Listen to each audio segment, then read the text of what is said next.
Independence Day. You, the people, have the power. The power to create machines. The power to create happiness. You, the people, have the power to make this life free and beautiful. To make this life a wonderful adventure. Then in the name of democracy, let us use that power. Let us all unite.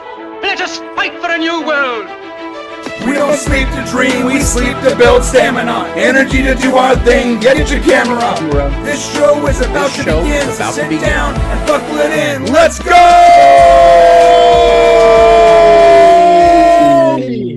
Oh, that button did not work. Hey everyone, my name is Brian, that is Shane, and that is John, and you are watching The BRANE Show. And until the Sodium Geeks / Salty Nerds come back, we will be filling your 10 a.m. time slot because it gives us more time during the day to do other stuff, and we don't feel as rushed. Welcome, my boys. It's great to see you. I have been waiting for this all week. It's going to be an awesome, awesome show. First off, Shane, how you doing today, brother? When John came up with the idea to have the Sodium Geek Show today with the Salty Nerds out a bit, that was the best. I was like, that was awesome. Good to see you, boys. John, welcome back. Oh, let me do my best Matt impression. Welcome. This is the Sodium Geek Show, Sodium Geek Saturdays, and I'm joined by my panel of nerds. Matt's watching it right now. And he's doing a Picard. He's going, the line has been drawn here. It's far no further.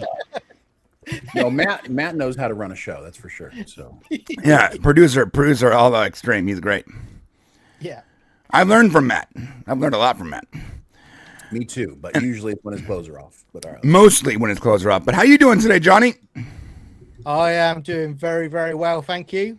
I have got over Star Trek Academy episode 4. The alcohol is starting to wear off slowly now, so it should be out of my system by the time we get to episode 5. Oh boy, are we going to talk about that today? We're going to talk about it, but I think you guys are being super hyperbolic about this show. I think someone's going to get punched in the face today. I'm just saying. I don't know why you're some of you guys are taking an extremely liberal stance on this show. I'm just saying. Liberal is not the right word, brother. That's not it. I'm just saying. It's very, very critical and hyperbolic, and that's better. I feel like I have to be the contrarian. Maybe that's why every time I'm on a panel talking about this, I have to be the one defending this garbage because I'm the only person in the room being like, wait, hold up, that wasn't that bad. We're overhyping it. Anyways, we'll get into that. We were going to have an intervention for you, but you control the cameras, so John and I. It's just John and I. Listen. Yeah. Shut up, Shane. Shut up. I'm kidding. I just took him off screen for a second. All right.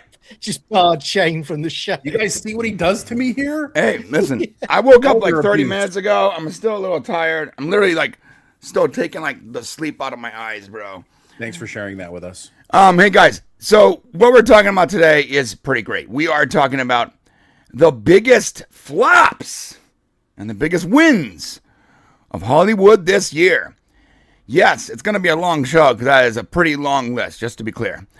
We are also talking about a little bit of Don Lemon.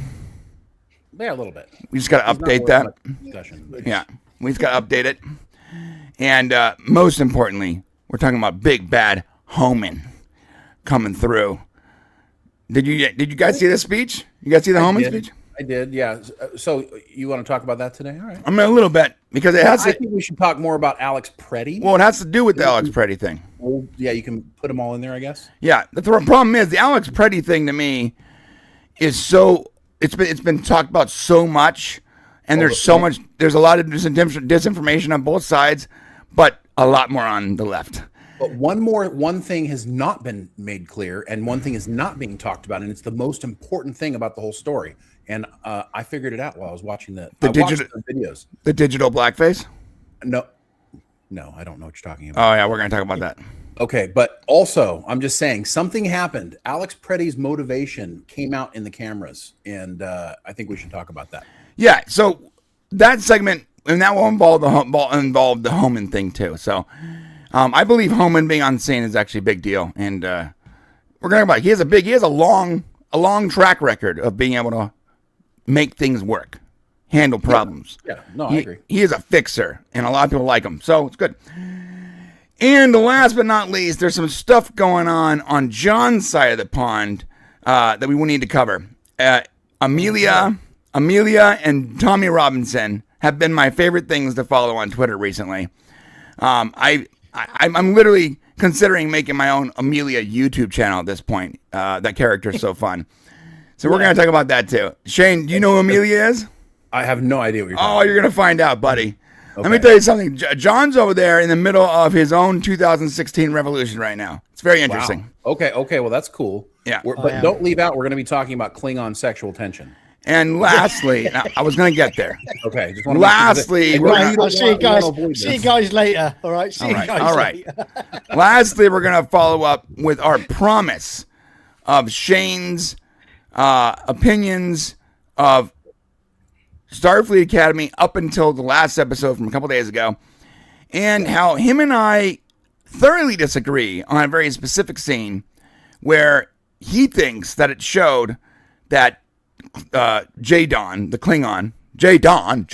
I'm gonna say Jaden Smith, the Klingon, is super gay, and I disagree. Actually, I was the opposite. They have way, not. yeah. The opposite way, but that's okay. Oh, you think the other guy was gay? Well, whatever. He thinks there was gay stuff in that scene. I don't think I so. definitely do believe there was.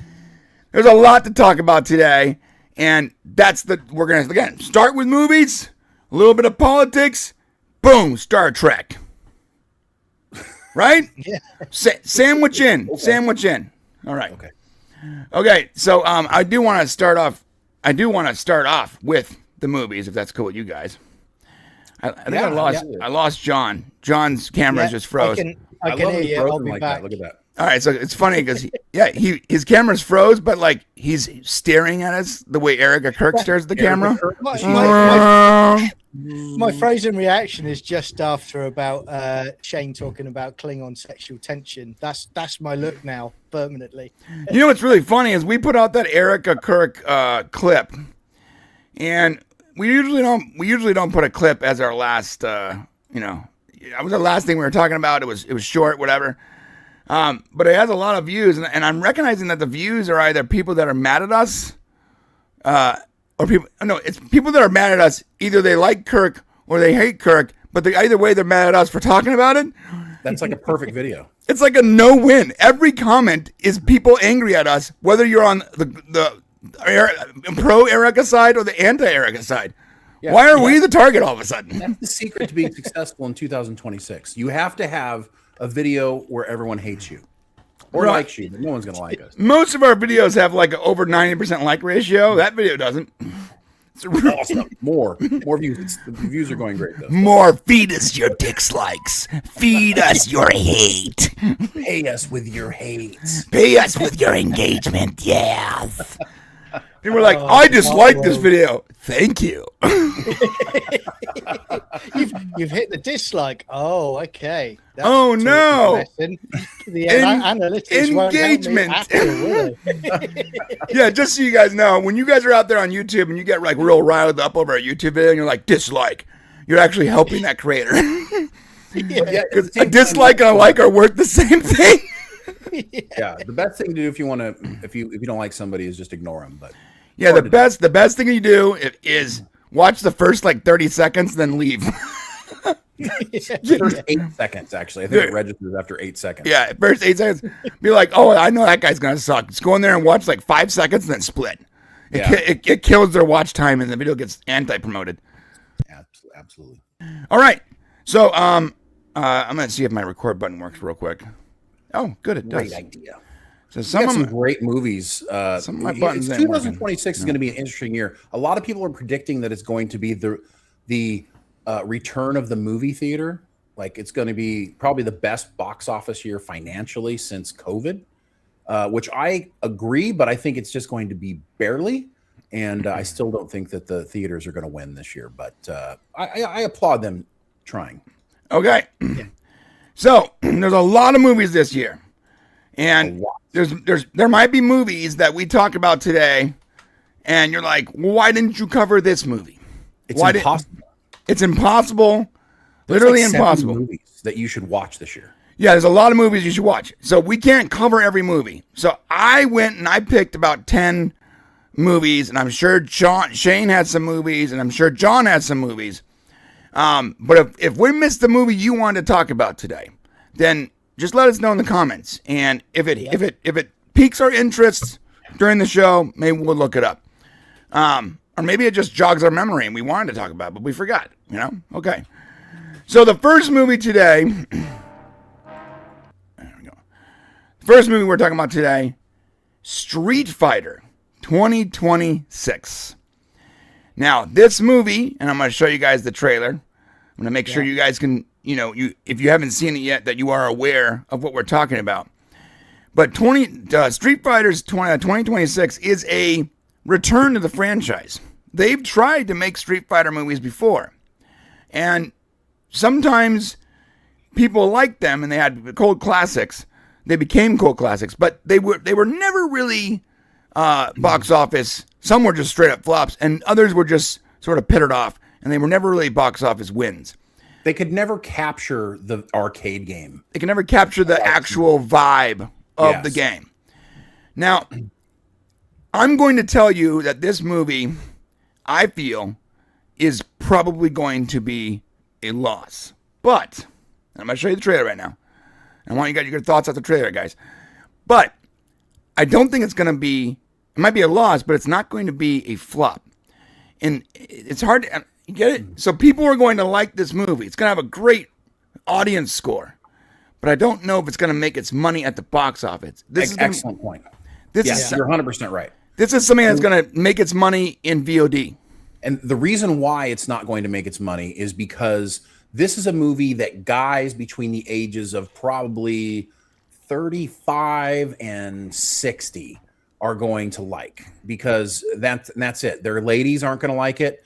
Their kids aren't going to like it. And so because that group usually get to go to the movies by themselves, the theater experience is going to, they're not going to make a lot of money. But you're right. They'll be sitting at home VODing the crap out of that one. So we're going to watch the trailer, and then we're going to talk about it. So this is Street Fighter Game Awards Sneak Peek 2026. What was that? By the way, 50 Cent is in the movie. It's really cool. Yeah. So is Jason Momoa.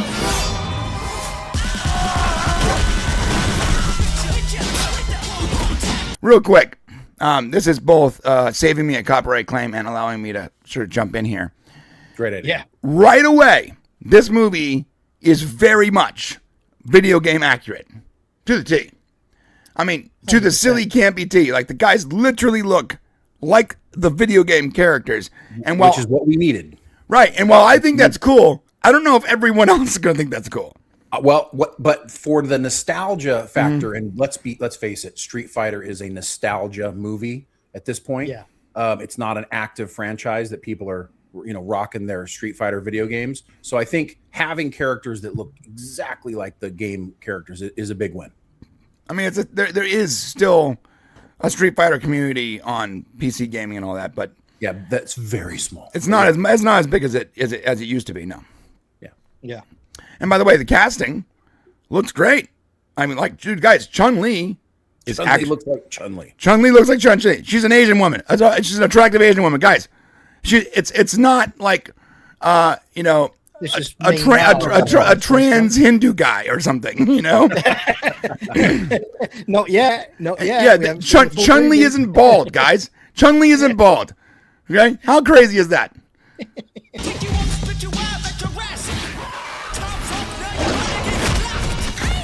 How brilliant is Jason Momoa casting for Blanca? Yeah, it's a great casting, and Jason Momoa is interesting. But I like how Jason Momoa is like finding every role that works very specifically for him. Right. Thank God too, because he shouldn't do anything other than things like that. He should only do movies that work very specifically for him. Yeah, I just saw The Wrecking Crew last night, which, by the way, Brian will love that movie, and it's probably the best Jason Momoa has been since he was Ronan Dex on Stargate Atlantis. I'm literally watching it tonight with my wife, so I'm glad. That's high praise then. That is high praise, yeah. Yeah. Dave Bautista has tried to become a an actor. Yeah. He doesn't want to be a wrestler anymore, an actor. And guess what, Dave? You still look like a wrestler. Yeah, you just like a wrestler, bro. Off much weight though. I watched Riddick recently. My kid is really into Riddick right now. I'm not sure why. Children shouldn't like that movie, but it's Vin weird. Diesel It's weird. at his best. Like one of my kids is like just like me, really into video games and superheroes and all that stuff, computers. And the other one is a lot more like her mom, where she likes like the dramatic drama stuff. She doesn't really like, she plays video games because her sister does, but she doesn't really get into really anything. She doesn't have a whole lot of hobbies outside of gossiping. She's very much like her mom in that way. Wuthering Heights is coming out this year, so they can watch that one. But there's one thing that she got from me was she likes gratuitous violence too much. And when there's a movie that's both dramatic and has gratuitous violence and horror, she's all in. Scream, Pitch Black, Chronicles of Riddick. Megan was like her favorite movie of the year, times 3. She just loves when sci-fi horror meets people dying, and it's concerning to me a little bit because she's so young. Get into my house. Yeah, but I get it. I get it. All right. I was going to say, guys, as well. I grew up, obviously, probably like you guys, in the era of action movies and martial art movies. They were coming at you thick and fast. Can I hope that we actually might be getting back to a period of this again, because I think they're cheaper to produce. Therefore, we'll do more of them. People like action and martial arts movies. Look, I'm the guy who sits down and is craving a martial arts movie. I go, I'm going to watch the 51st Fat Steven Seagal movie where he's struggling to get up a ladder, and I'm thinking, wait. Promise. I know this is off topic. Didn't we have that conversation once where there's a movie where this the camera cuts to the stunt double of Steven Seagal, and he's clearly much skinnier than the actual actor. Yeah, and when they do the actual long shot, they change the aspect ratio so they can try and make him skinnier. Right. Very funny. Yeah, I mean, it would be nice if we got some of that again. I mean, I think it's sort of we're getting there. Like I said before, Hollywood's a big ship, and I feel like that big ship is slowly turning around towards profits, and profit means the stuff we used to like. Well, what was the most profitable era of Hollywood? You know, the 90s, the 80s and 90s, guys. That's actually the most profitable time in Hollywood was just before COVID. Actually, when Endgame came out. Marvel. Yeah, Marvel. Actually, as much as I love the Endgame, the Infinity Saga, the success of Marvel actually, it ruined a lot of things in Hollywood too. Yeah, because they smelled blood in the water. They smelled the money, and now everything has to be a franchise. That's when you start trying to like make a franchise out of Barbie and stuff like that, But I think when I say profitable, I'm not talking about just money. I'm talking about also culture. Like the 80s and 90s, when it comes to Hollywood, really, I mean, dude, we're still making movies and TV shows from stuff I watched when I was 9 years old.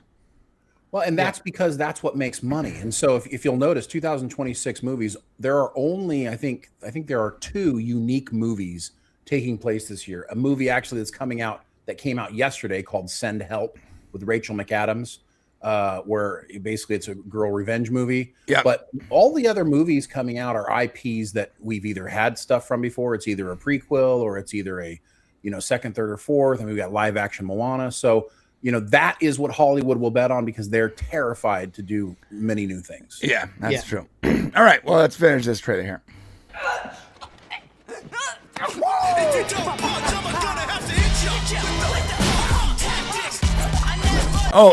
Did you guys see Eric and Andre right there, whatever his name is? So that's because his team is making this movie. So it's going to be weird as hell, right? It's going to be super weird. Also, the coloring very much looks like sort of like Bullet Train. Notice that? A little Bullet Train. Yeah, I get you. Little Bullet Train vibe. Yeah.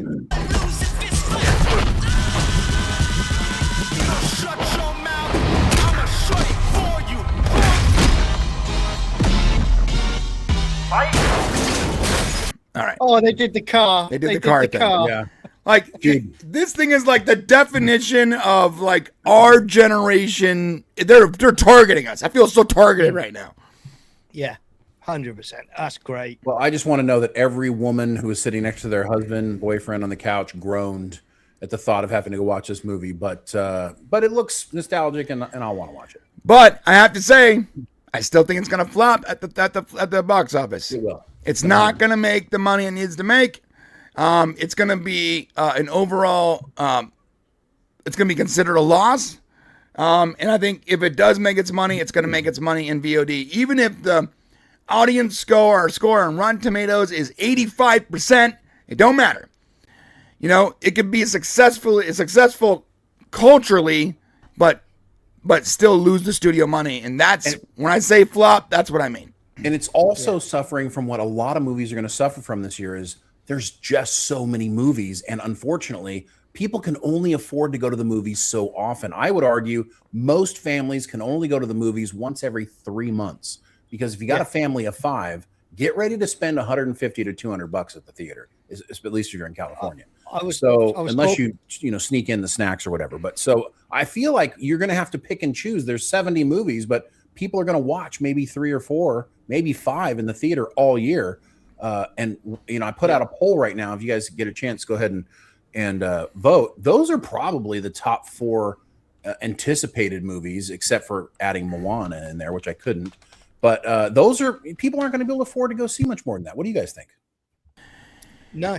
I mean, I was talking to actually. I think the audience is going to be a massive failure. I'm sorry, John. I apologize. Yeah, that's okay. Yeah, I was talking to people at work yesterday, and this subject came up, and I said, when I grew up as a kid in the 80s and the early 90s, I don't know if I mentioned it before, but in the UK we used to have cinema parties. So it's someone's birthday, the parents would buy the tickets for the child and all their friends from school, and would take them to the cinema. You just can't do that now because it's just not affordable.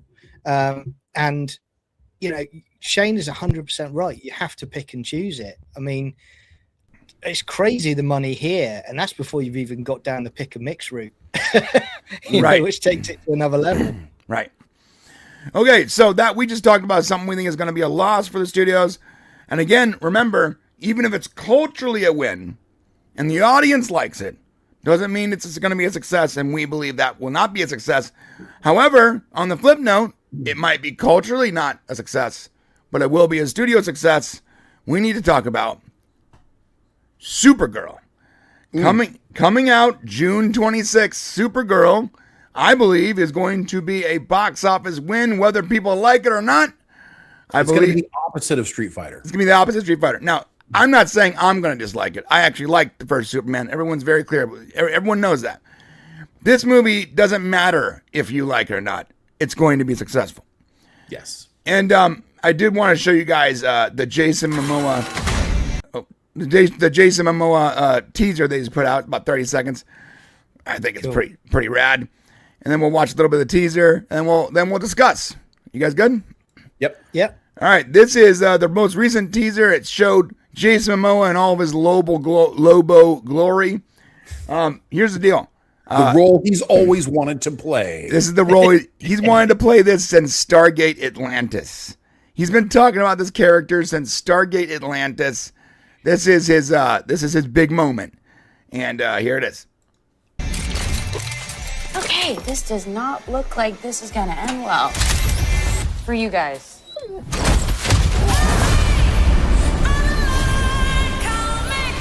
What was it like to lose everything in a day? Kurton didn't die in a day. Gods are not that kind. Oh, he's such a... Okay, he looks great, bro. He looks so it's good. funny. It looks like Jason Momoa in makeup. I'm just saying. I mean, yeah. And you know what? I'm cool with that. It looks like Jason Momoa in his Kiss cosplay. I mean, you don't have to do much to make I know, that's what's hilarious. And he's on a motorcycle. Go figure. I mean, dude, yeah, he looks like Jason Momoa in Lobo makeup. Yes, that's what he looks like, and it's cool. I'm cool with that. I'm pretty sure love I had that Jason Halloween Momoa. character like 5 years in a row because all my mom had was face makeup. So this, Right. I love Jason Momoa. He's so cool. I always remember Joe Flanagan talking about when they were filming Atlantis and they shared the apartment together, and he found him hammered outside the apartment door, and he went to get him, and he goes, "No, I don't need your help. I'm Jason Momoa." That sounds like a Jason Momoa. I'm Jason fucking Momoa. Yeah. Passed out drunk in the street somewhere. Can I My say something? my favorite thing. controversial? Go ahead. Sorry. I was just going to say quickly with this film, my view is it's not going to be Supergirl that sells it. It's going to be Jason Momoa's Lobo that sells this film and makes it a success, Yeah. in my opinion. Yeah. I think people are definitely going to want to see that. Yeah. Supergirl is I think the vehicle for three things. Ready? The continuing story of Superman, Crypto the dog, and Jason Momoa's Lobo. I believe that Supergirl right now, as she's the vehicle, but she could become a draw for a future movie if she's charming and she kills it. And let's be real, that actress that also was in House of the Dragon, she was the best part of House of the Dragon. Oh, Millie Alcock. Yeah, she was very good in that show. You know, Yeah. like when her character got too old to play that character, We were bummed. the audience collectively groaned, ugh, because all of a sudden the character went from like this charming, interesting, capable character to someone who was like bitter and angry and sort of ugly all the time. And while we kept watching because of the story we were invested in, that character became, disinteresting. So Millie Alcock is a capable actor. I think that she looks the part, like 100% looks like Supergirl. And here's the deal. This is what sort of drives me nuts. When I see stuff on Twitter when they're like, why do they cast someone so young? It's like people will complain about anything. You finally go, hey guys, we're making a Supergirl. We're Supergirl. Ready for it? Ready? Is a woman, and she's blonde, and she's fit. Then you get the assault back again. How dare you say that she's fit? How dare Margot you? Robbie can't play every character, guys. Yeah, guys. Yeah. Why not, Shane? Why not? I'm just saying, like maybe people don't like the casting, but they can't deny she looks like the character. She looks like the younger version of the character, which is what we're getting. We're getting the youngest version of the character. I mean, who could you have picked that would be perfect? And that's why I try not to listen to everybody. Very weird. You're never going to make everybody happy. I can't imagine another blonde-haired actor. I mean, I guess you could have gotten if you wanted an older Supergirl, you could have gotten Emily. What's her name? Emily Blunt. Blunt. I guess you could have gotten her. It would have been a 35-year-old, 40-year-old, 45-year-old Supergirl. Yeah. At what point is it no longer Supergirl and now it's just super older woman? Yeah, Millie Alcock's like almost a perfect casting for this, I think. Yeah, I mean, it's funny because like, had you said, "Hey, cast Supergirl," I wouldn't have considered Millie Alcock. I find it. I wouldn't even have considered her name. Right? I would have found other names to use. But now that she is the role, I'm like, yeah, it works. First off, most importantly, this is the most important thing. Ready? She looks like the character. But almost as importantly, ready? She's capable of acting. She's a good actor. Yeah. Look, there's two things you need to play a character that is already established. A, you need to look something like that character. Something like. Doesn't have to be perfect. Something like. Gotta be in the ballpark. And B, you gotta know how to act. So you can actually pull off the character. Jason Momoa, as much as I love Jason Momoa, I love Jason. Okay? He is not an actor. No, he's not. He's Jason Momoa. He's Jason motherfucking Momoa. That's it. In everything he does. Everything. He's that guy. And you know what? I love it. I love it, and I'm cool with it. I will watch him do anything. I'll watch him read a phone book because it'll be entertaining. But here's the deal. He is not an actor. There are actors that we love that aren't actually actors. They're just playing themselves with makeup on.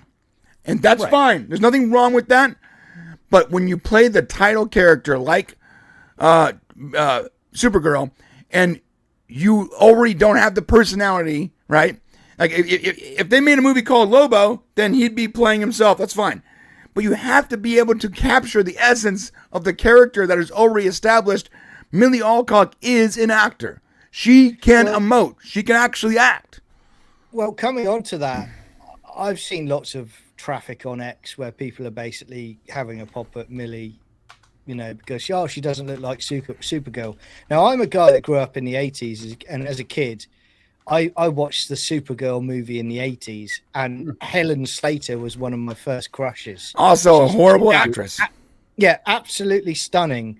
But that movie is garbage. It's bad. And I will watch it every day, now and again from a nostalgia point of view because it takes me back to my childhood. But there's nothing remotely good about that movie whatsoever. So and that's because she was a bad actress and was poorly written. But she's just not. She wasn't a good actress. Right. Whereas this Millie, again, it's always the same with me. It's I will give it a fair crack. If once I come out of the film, if I've enjoyed it, great. If I haven't, and I'll report back then. I give initial reactions, but from what I've seen so far, there is nothing in the trailers that makes me go, I really don't want to watch this movie. It actually interests me. And Momoa, I'll watch Momoa and everything being a Stargate. Literally, fan. I'll watch him do anything. I'll watch the guy take his garbage out. Give me a supercut of him taking his garbage out every morning. You know there's going to be some fun points in there, bro.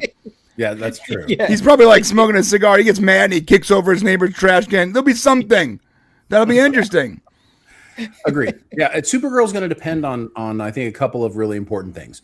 Like you said, do people go to the movie and do they have a good time? That's number one. But number two, was the story compelling? Did you feel like when you walked out of Superman? And I know a lot of people kind of took a big poop on it afterwards, but that initial feeling when you walked out of Superman was you felt fresh. It felt like something was back. If Millie and Supergirl can maintain that same sort of feeling, then the franchise will go forward really well. But if it doesn't, and what I think might actually happen is people are going to go see this movie and they're going to be like, oh, cool, Crypto, and okay, Millie was okay, and yeah, oh, cool, we got to see Jason Momoa act again. But then they'll walk out, and that's probably where I see Supergirl going, is that it won't elevate the Superman franchise, and we're just going to have this kind of okay movie, and I think that'll actually throw people off. Now, is that going to keep people from going to see the next Superman movie? No. But I do think that's kind of what we're going to end up, unless it's just really fantastic and to be determined. So I believe this is sort of in the Captain Marvel territory. Oh, no, really? No, I'm not saying Can't be that bad. No, I'm not saying bad. I'm saying online, you mean? Yeah, no, I'm saying like it is guaranteed a success because it's a movie in between Superman movies. Now, even if it's guaranteed a success because it's the next movie in a franchise people are invested in, if it's good, then the next movie does exceptionally better than it should have. True, absolutely, yeah. If it's bad, then that will suffer a little bit. But I don't think this is a no loss situation for the studio. Like they're gonna make money. Yeah, a lot of the stuff they already shot a bunch of stuff for Supergirl that is on the Superman budget book, which is wild. Well, again, they're going to have Brainiac lead it. That's going to be another link in the chain. That's the teaser. I believe that's going to be a teaser at the end. Yeah. So there's going to be those sections to it, which will. I think Brainiac is going to be the teaser at the end that teases the third Superman movie. Real quick, I would be remiss if I didn't give you some of the fan casting for Supergirl before the Millie Alcock announcement, and.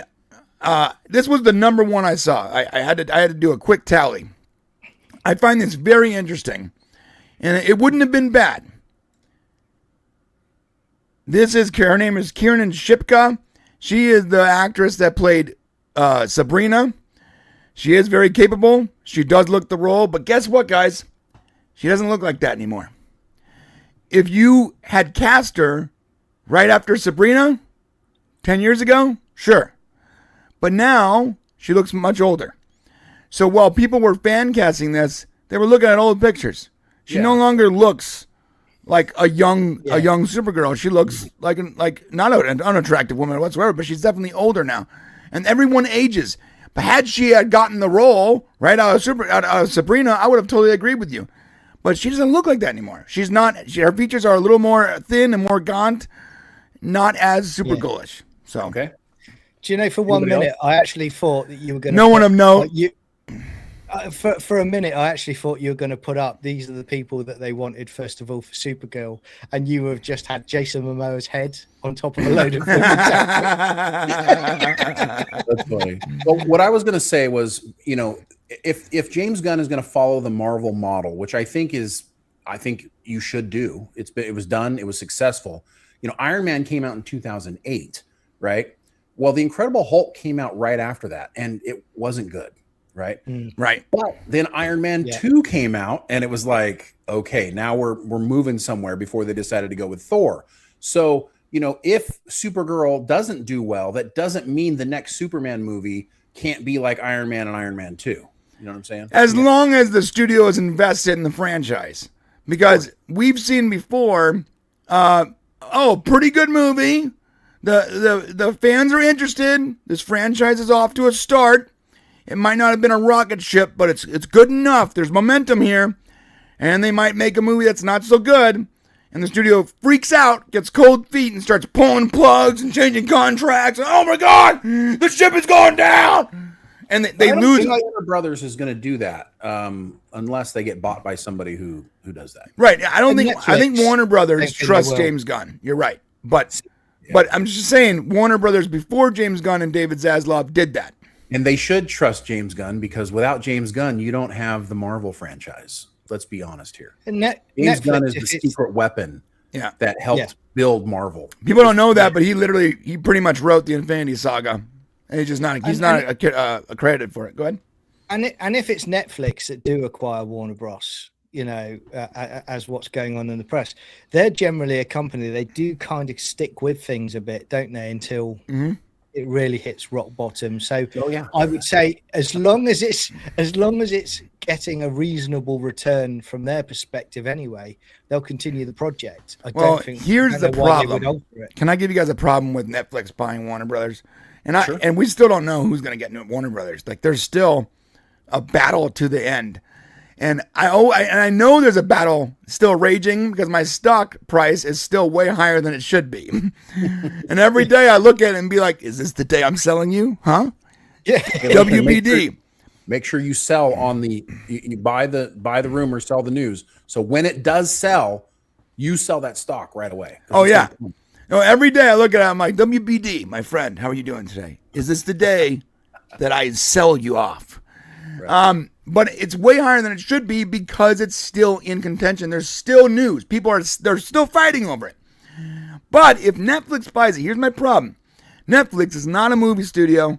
It is a streaming service, and it is very, very good at a chop mentality, which is why, barring the exception like Stranger Things, most of their TV shows don't get more than 2 seasons because it's not profitable after the second season.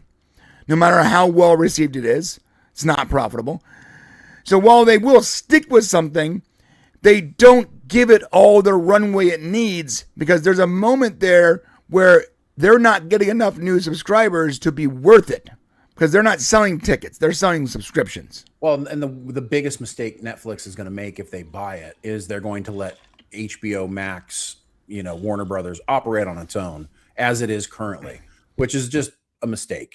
I always felt like these streaming services, you bring Max, you bring HBO into your streaming service. And if you want to watch HBO shit, you better be subscribed to Netflix. They trying to double dip by getting Netflix subscriptions, and that's what it's all about. And HBO subscriptions, that's the secret behind it, but I think it's ultimately a failure. Yeah, I agree. Okay, so all in all, I think Supergirl is going to do very, very well. I think it's guaranteed to make the studio money. I don't know how much money. Who knows? Who cares? It's going to be a win. And it's going to be a stepping stone to the next part of the franchise that most people are very much excited to see because it's going to have Brainiac. And I just what you guys said, I believe that Momoa is a huge draw here too. So whether the fans like it or not is just not important. Culturally, not initially. Culturally, it can fail, but I think box office wise, it's going to be a success. Agreed. Yeah. Okay, so before we get into the next movie, let's do some super chats, and it's time to sell you something. I'm kidding. I'm making a joke, but we need to promote our stuff. You're like, look, hey, the way we pay our bills here is memberships, okay, and merch, okay. We are merchants. We sling merch, and so if you're not buying merch, if you're not a member, then we're trying to get you to become a member or buy some merch. That said, this is where we sell our merch. I like the honesty, bro. Thanks, man. I mean, people are like, look, we're selling a lifestyle here. No, you're making money. No, you're making money. And tonight on QVC, we are selling. All right, well, here's the deal. Recently, Matt McGee posted something on Twitter that he shared our Star Trek Legacy stuff on Facebook. Awesome, bro. Like, that is the biggest thing you can do for us outside of becoming a member, legitimately, is promoting our brand and our channel. And this channel does not make money yet. It actually costs money. It's never made money. It's never made for a long time. It's never made any money. Well, no, there was a month we made money during the Picard season 3 thing when we got like 100,000 views and a couple of those things. Yeah. It makes enough money to keep it going. Well, I guess that's the secret. Not even that, really. It's a red. It's justify to my wife the 3 hours I spend every Saturday. It's red in our ledger technically, but it doesn't matter. If you wanna buy something from us, that's a huge help. And you go to mxtz.co or mixtees.com. The link is in the description. It's also on the screen. And if you want to make sure that we know that we sent you to the website, that we know that we sent you to the website, you can use coupon code BRANE, BRANE, and you get 10% off. And you can also just straight up go to our Brain channel page. And I'm making the announcement now. There will be an Academy shirt right there, where the empty space is. Are you fucking kidding me? The only you're doing it. I'm doing it. The only new Trek shirt I'll ever make where it says facts are more important than your feelings. All right. So it's not really an Academy show. It's just like nobody's gonna buy it, but go ahead. Yeah, all right. No, it's not really a Starfleet Academy shirt. It's more like just a cool quote. That's but a cool quote. It was said in Starfleet Academy. Also, if you want to become a member, then you can become a member by hitting the join button below. Let's do some supers and some member chats, then we'll get into the next movie. This is from our super producer, God tier, executive, master of the studio producer, Kenneth DeRoque, who is literally the highest membership tier on both of our channels twice. All right. Kenneth DeRoque is an absolute legend, a Chad, and he just says, "Good afternoon." Thank you, Kenneth. When you're cool, that's all you need to say. It's good afternoon. Yeah. That's it. Good afternoon. How's it doing? How's it up there in Canada, Ken? Hopefully And you're staying. from JC Chappie, another huge supporter of ours. Thank you, JC. Thank you, Chappie. He says, can someone please tell my wife to stop scheduling things when Brain Show is on? Yeah. I'll catch the replay. Hail. Thank you, Chappie. Hey, Chappie's wife, please, okay? Get with my wife and please do the same thing. Come on. That's what my wife does too. Miss Chappie, come on. All right. And Chappie, you can buy from Mixed Tees the exclusive We're getting divorced, so watch Brain Show anyway t-shirts. They'll be coming out soon. His and her shirts. Yeah, exactly. Okay. So here we go. Here's the next thing on our list here. And I'm sorry. I need to tell you guys something. I'm extremely sorry I have to bring this up. I know how much the Star Wars franchise triggers you, Shane. Okay. I understand. And I'm not trying to the Star Trek franchise. I'm not trying to trigger your anxiety. Okay. But we need to talk about the Mandalorian and Grogu and why I think this is going to be a massive flop. How are we so aligned on this? We don't agree on shit. Oh. This is great. Like everything we've hit so far, I 100% agree with you. same. The Really? Mandalorian is going to be a huge 100%. failure. I'm sorry. Yeah. By the way, if you've watched the show for a while, Shay and I almost always disagree on everything. People are like, "How are you guys brothers?" Yeah. Today we're pretty in alignment up until we get to the last part of the show. We talk about Star Trek. That's going to change. But right now, I think this movie is going to be a massive, huge, embarrassing, cringe-inducing failure. No one wants to watch this movie. No, and even the people that liked the series before they ruined it are not interested in going to pay money to watch a movie. It's gonna, at best, it's gonna get numbers on streaming. It might track on Nielsen, but it's not gonna make money in theater. And even worse, the majority of people that they need to watch this movie haven't even seen The Mandalorian, and they're not gonna watch 20 to 15 hours of content before they go watch a movie. They're not gonna do homework. Do you know what this movie strikes me as? And if it wasn't Disney, I would be thinking this is what it is. You know where sometimes a studio has to put a movie out, even if it's crap, because they need to keep the rights. Otherwise, they go back to the original guys. It feels like that type of movie. But there's no way that's the case, though, with this, right? No, exactly. Yeah, but let me tell you, I was annoyed that I had to listen to the announcement that it was coming out this year. Yeah. Like, that's how much I hate that this is happening. Is like somebody started to say it, and I'm like, oh, you're wasting my time. Stop. It was just really, really bad. So I realized with Star Wars, there's actually one more step to losing a fandom. So I used to be like, I used to say there's 3 steps to losing a fandom. Ready? Kathleen Kennedy. No. Excitement. Oh, a new series is coming out. Disappointment. Oh, that casting is horrible. What's going on here? Right? Anger.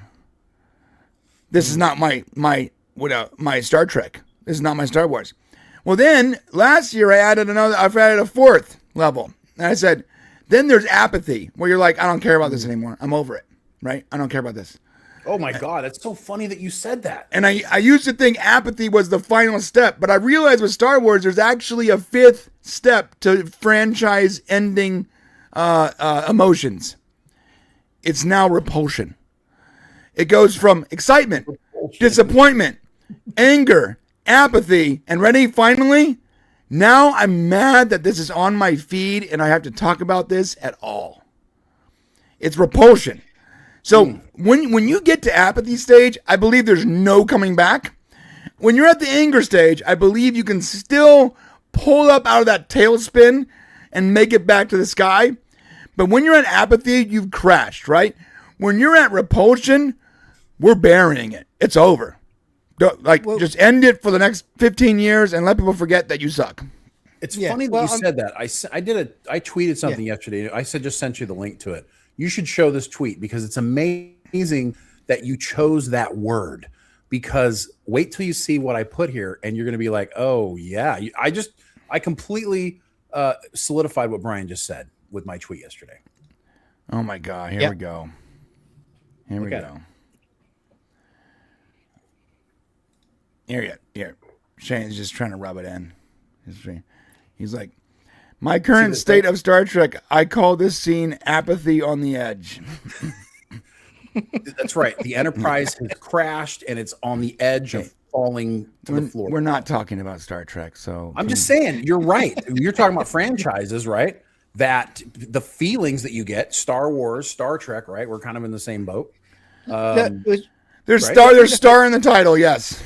When you look at Star Wars, you know, when I went to see Force Awakens and what they did with Han, and I walked out of it and I was like, this is me. I was like, okay, I didn't agree with that. I'll let it go. Let's see what they got to go next time. I had some support for them in the tank.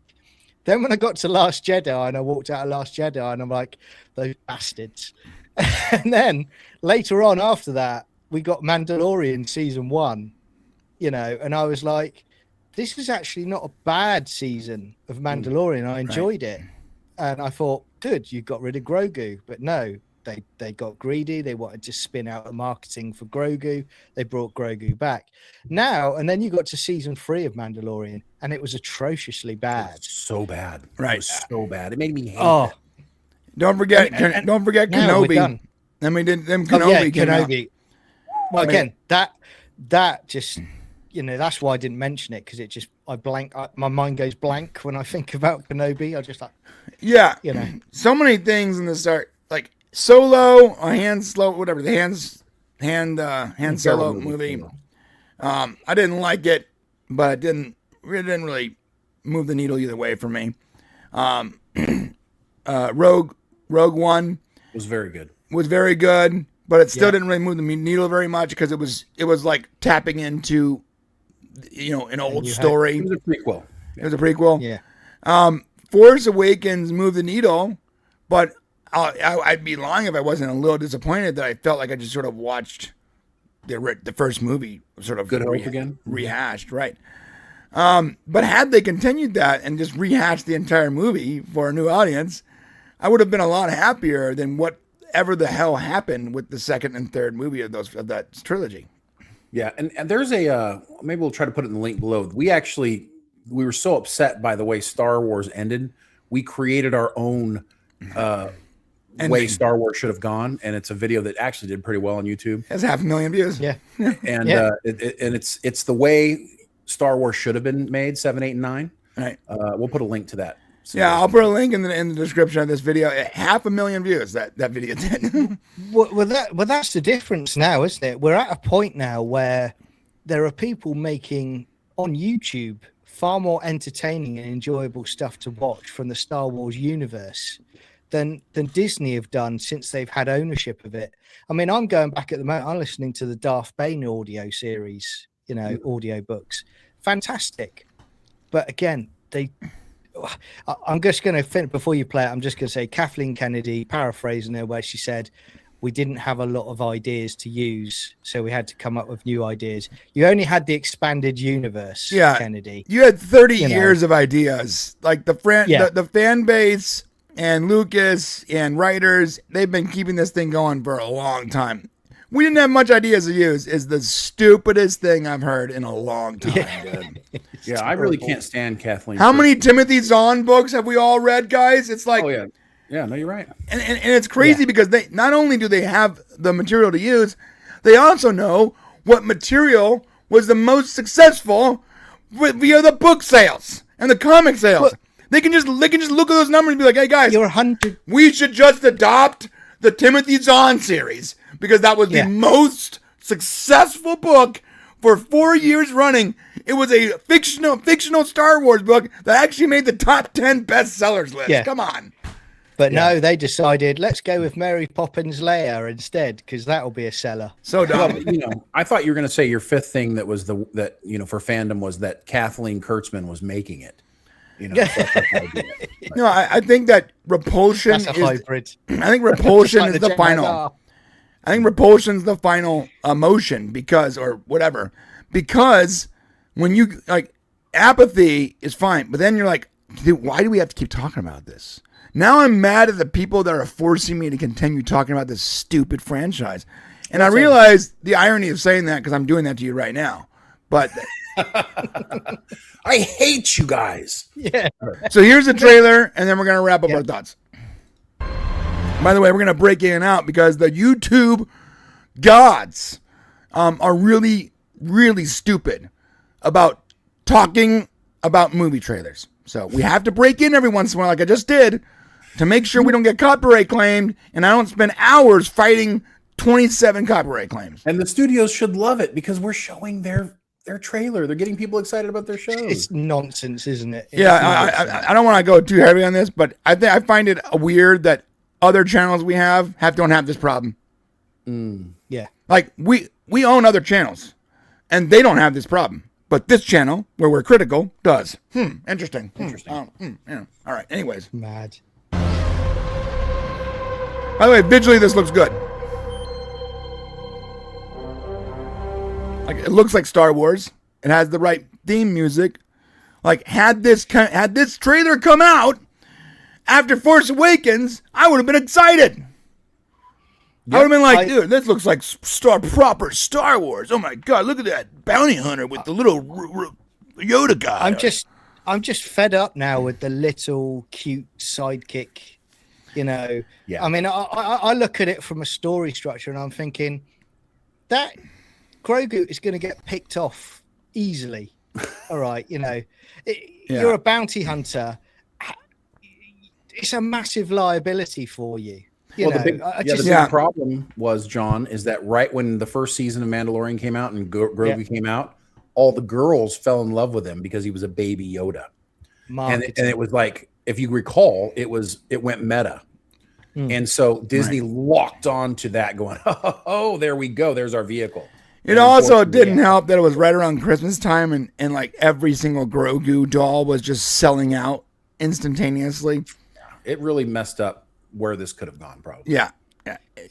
So dumb. And that's also why in every Star Wars movie, there's always some little cute franchisable, merchandisable thing. It's so stupid. Like the porgs. Yeah, porgs. Burn them all.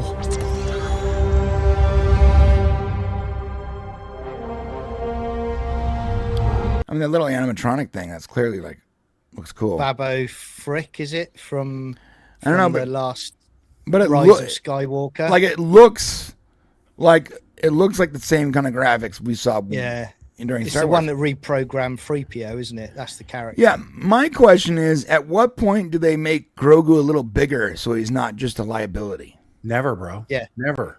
That's their moneymaker right there. That's it. Then give him superpowers. He has a little bit. A little bit.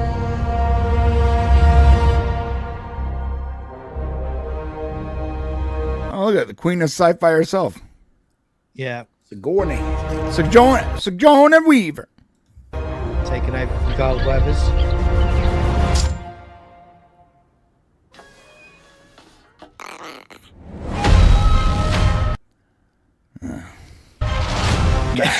You know why she's in the trailer, right? I'm breaking in here so that. Yeah. Do you remember Alien?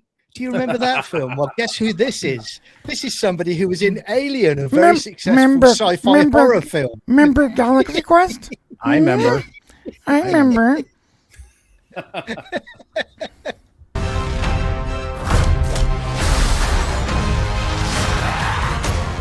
I mean, the graphics are very much like legacy Star Wars. Yeah. Right? I mean, it is. That's what makes me angry, because that actually makes me more angry. It looks great. It looks great, but it's just like they fill it with I'm going to go English here. Everything they fill it with shite. Shite. Everything looks great. They fill it with shite. Yeah. Yeah. You American gits. I mean, yeah, you're right, because like visually it looks right. And had this been 10 years ago, this would have excited me. And now I'm like, you're not fooling me. Yeah, what was that old analogy? We're like beaten domestic abuse victims, and we're like, the flowers don't mean anything. You've already beat me up several times this week.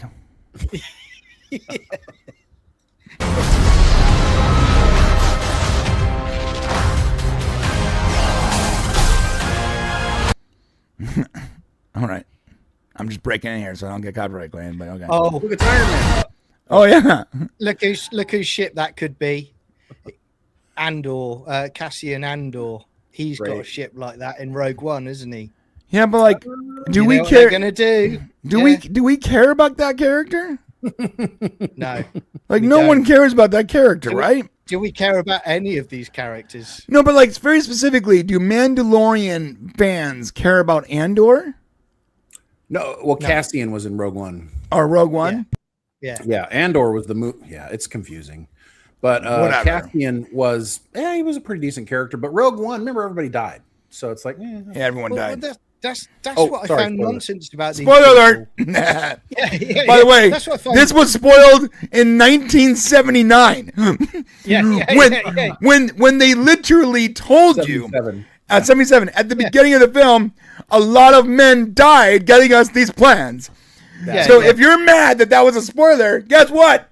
You're 40 plus years too late. They sit around the table and they go, Disney execs, Lucasfilms execs, and they go, I know what we'll do next. We'll do a prequel of a prequel. And you're like, if I was sat in that room, I would literally be tasering a lot of people, I think. Yeah, these people. The biggest thing a studio exec can do right now to make their studio money with franchise IP is to just make like a rule. No, we're not doing prequels. Yeah. Stop it. We're not going back in time. You cowardly writers need to nut up or shut up and go forward with the franchise, because even if people don't like it, at least you're gaining actual fans. You're not just staying stagnant in a time that doesn't matter. Yeah. Impressive. Oh, that robots are cool. I like that a lot. You remember Jabba? Remember Jabba? Remember Jabba? Remember Jabba? So that was a Hutt, right? In the I think Jabba the Hutt's son is one of the characters in this. Well, do you know the rumor about this one? This is the animated Clone Wars. Remember the very first one, which was the movie where they have to rescue Jabba's son, who's a little baby. That is potentially this character in this movie. We care, like you say. It's I don't know.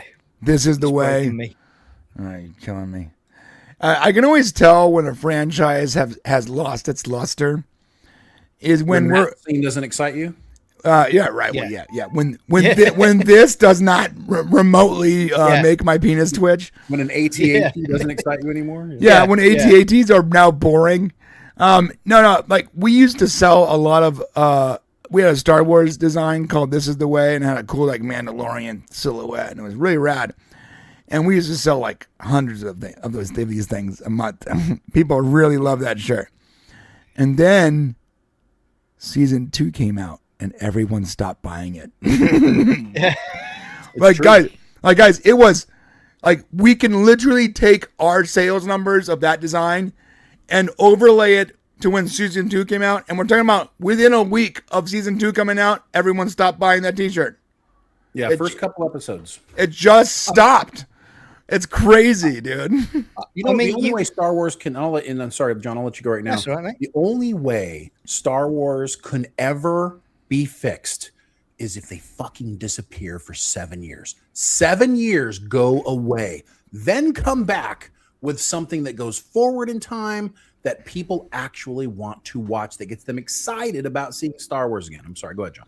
No, right. I agree with you on that. I will come back on that in a sec. But I was going to say it takes a special. You've got to applaud Disney to an extent, because it takes a special kind of stupid to actually, like someone like me, like you guys, who anything Star Wars related in the 80s, in the 90s, I was getting it or I was watching it. Ewoks Battle of Endor, those movies aren't great, but I would buy it.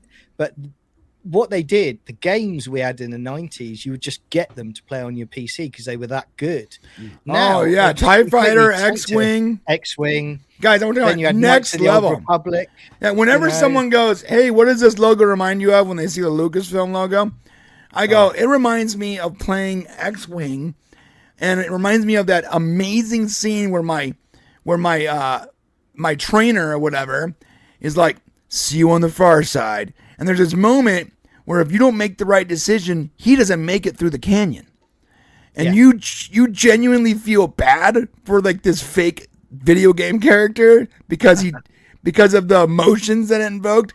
That was Star Wars at the time. And now it's like, and you had Dark Forces as well back then, which is a phenomenal game. And I think plus Force Unleashed, amazing. I think the trouble that they've got here is where Shane is right. They need to, at least, as a minimum, give it 7 years of just doing nothing with the Star Wars brand. What I figure that they're going to do, which at any other time I would have been up for, is they're going to go to the Old Republic. And they're going to mine the Old Republic now, because that's thousands of years before. Mistake. They're going to put their taint on that as well. That's a mistake. They'll ruin that. And again, the trouble they've got is they've got Rey in the future at the moment, and they know what they could do right now to fix it all, but they're not going to do that. No, That's what the Shane's problem. right. They need to take 10. They need to take, I think, 10 years off, and just quietly reboot everything. Look, everything already happened that you put on screen, but we don't have to reference it. Just start over with new characters and just call it a day. Like Brian said, we've reached the disgust phase. Right. And once you've reached the disgust phase, you can't look something you disgust in the face anymore. Like, it's got to go away. It's got to go Until away. you have some sort of like, man, I really miss Star Wars. Until that happens, and I got to tell you, 70-80% of the fan base feels this way. So, I mean, I'm sorry. This is going to be a huge flop. By the way, I left it on this screen to finish with this. It's funny how when I was a kid, the AT-AT walkers were the coolest thing ever. And now that I'm in the repulsion, disgust phase of my relationship with this franchise, these things are so stupid. They make no sense on screen. It makes no sense not to just fly a ship to where you need to be. Slow walking giant metal things walking in the snow on cliff faces make zero sense. Yeah, but Kid Brian, Kid Fight Shane, me. Kid John love them. Yeah, 100%. Yeah. Well, that said, The Mandalorian and Grogu will be a massive flop, and I believe it'll be a flop not only financially, but culturally. Fight me. No, we're not going to fight you. We agree. Yeah, in agreement with that. Okay. It's done. It's dead. Now, I got something from Shane's list, and these are going to be the things we probably disagree on because I don't agree with you. On any What, of this you stuff. don't want to watch the Michael Jackson biopic that we've all been waiting 20, 30 years to see? Can I hit record before you start setting it up, bro? Can you? I didn't even give you a link to that, so I wasn't sure. I have it. Yeah, you did give me a link to it. Oh, nice. It's right here. See. Oh, I did? See, I don't even remember what I do. So Shane and I are going to disagree on this one. Finally, something we disagree on. Shane thinks that Michael, the biopic, will be the biggest box office movie of the year. Did I say that? Yeah, you did. No, I didn't. You did. You said this will be #1 movie this year. No, for me. Oh, for It's you. my #1 movie. All right, whatever. I guess let me tell you something. I'm not an First idiot. off, I don't really like biopics. That's established. But I especially just don't care about watching a Michael Jackson biopic. At what point are we going to stop talking about this Never. poor, abused, probably pedophile? Like, can Never. we just stop? He's been dead for a long time, and we keep putting him in movies. We're making holograms. This guy, we are milking this guy's dead He corpse is for still all it's the worth. king of pop, bro. You I can don't say care. whatever you want about I don't every care. artist. I don't that came care. out. This is still the single greatest musical artist that ever lived. I disagree entirely. Individual single artist that ever lived. I'm still trying to moonwalk, to be honest, guys. That's where I am. Yeah. with it. First off, I disagree entirely. He's not the greatest singer. He was very Oh, you talented. tell me the greatest. Name one. better I'm than not Michael even going to go down this stupid rabbit hole with you. Music is so subjective; it's ridiculous. There's no way. Yeah. There's no way. And a group can find a general consensus on who the greatest Look, I is. made him mad, guys. Look at this. But Yeah. because I'm so over Michael Jackson, bro. I cannot watch a movie or a documentary without someone invoking this guy's name. And Well, let me tell you why. his childhood was he was abused. It's a horror. The Michael Jackson story is a horror story. It's not going to be a fun thing to watch. And after that he was abused and taken advantage of his entire childhood and teenage years, he then perpetuated that curse by more than likely abusing other kids. But you're only looking at the negative. But Brian. why are we giving this guy a heroic pedestal because he happened to be a good dancer and sing well? No, this is a bad story. But we only look at the stuff that was good because we like the music. You cannot let people off the hook because they're good at dancing. Listen, #1, there's no, I mean, I get it. There's a lot of evidence, but no proof. Okay. So, but here's the thing. This guy, and I get it. You grew up in a household that was not allowed to enjoy this kind of thing. That's So not true. That's not true. Michael Jackson was in our household. We loved watching Michael Jackson. Oh, really? Okay. Well, interesting. Before all the weird allegations. My point is that the reason why this is important is because we haven't had a Michael Jackson biopic in 30 years. Okay, so one came out. It was actually a very good biopic. The kid who played Michael Jackson looked just like him, ended up dying right afterwards. But so the reason why this is important is because this generation of kids are just finding Michael Jackson's music, and it's actually starting to become popular again. It died along with him for about 10 years, 15 years, but the kids are now starting to listen to it again. So what I believe is going to happen is, and I'm looking forward to it because I love Michael Jackson's story, despite him being possibly a pedophile, which is disgusting and terrible. The story of his life is actually super interesting. And you go back to the Jackson 5. I mean, he's a big reason why Motown had success. I mean, it's a beautiful story. Until you get to the gross stuff. But I want to see it, and I want to see it portrayed now, and I want to see the story told after we know about the bad stuff, because the previous Michael Jackson biopic, it was before any allegations of child molestation occurred. So I really want to see the full story now, and I think that it's going to probably do pretty well at the box office because, like Star Wars, Michael Jackson went away for a long time, and now he's starting to come back. We just keep milking this guy's dead corpse, dude. Keep beating it for every nickel you can get out of his corpse. Yeah. But maybe you personally, Brian Montgomery, don't care, which is fine. But that doesn't mean there aren't millions of people who care about this guy's story. Maybe there are, but there's plenty of people like me that don't give a crap about this. Right. I mean, again, it's my childhood. I mean, I grew up on this guy. I mean, again, for birthdays, it was, it was the Thriller album. It was the Bad album. Remember the Star Wars? Dangerous. Remember the Star Wars ride? Yeah. Captain Neo. My favorite thing to go to. Yeah. When I was a kid.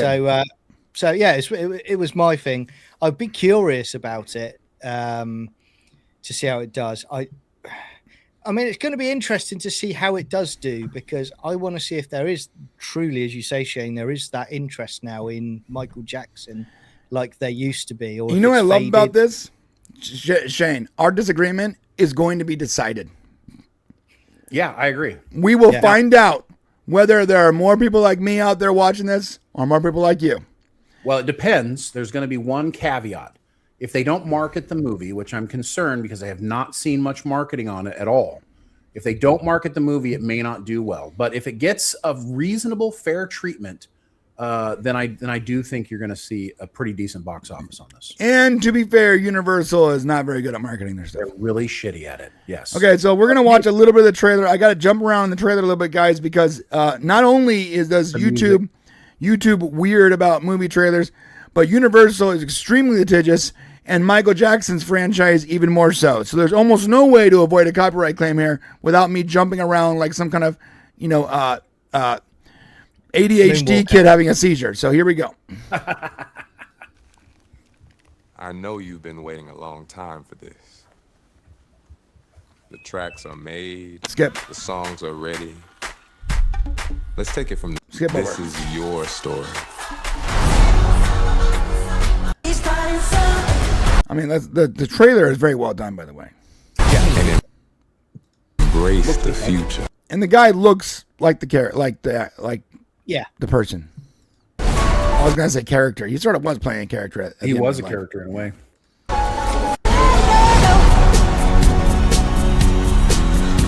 It's very smart of them to invoke the Thriller, because that's probably one of the generally speaking, one of the greatest songs of all time.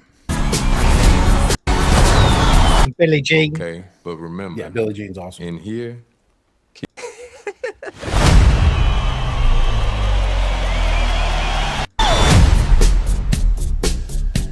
Yeah, guys, the trailer looks good. I'm at the apathy and repulsion stage of my interest in Michael Jackson. So, I mean, that's fair. There's a lot of people who, once the story about kids came out, you can't see anything else, and it's hard. So I totally get that. I think it's entirely, like Doomtod said, it's entirely possible. Like Doomtod just said in the chat, it's entirely possible. Michael Jackson was totally innocent. Well, I knew somebody who knew Michael when he was younger. And so one of his close friends, actually. And the story on him was because of his childhood abuse. And listen, this is coming from, not firsthand knowledge, it was somebody else who knew him. was that he never left that childlike stage because his childhood was so stunted and he was so damaged that he basically stayed a child. And my friend used to tell me that it was really weird because, you know, Michael would want to like have overnight sleepovers, even when they were like, you know, That's weird. older. That is weird. And not because, and he said there was never anything, he never came on to him. There was never anything like that, but he struck him as being very childish. Maybe even like, you know, 7 or 8 years younger than he actually was in his mind. So I don't know if that carried on and he just was a child the rest of his adult, and maybe all the dirty things that were said, that the, you know, children's underwear and stuff being found by, according to people who cleaned his house, they said those things. We don't know if it's true or not, but you know, but the picture has been painted because he spent time with children inappropriately.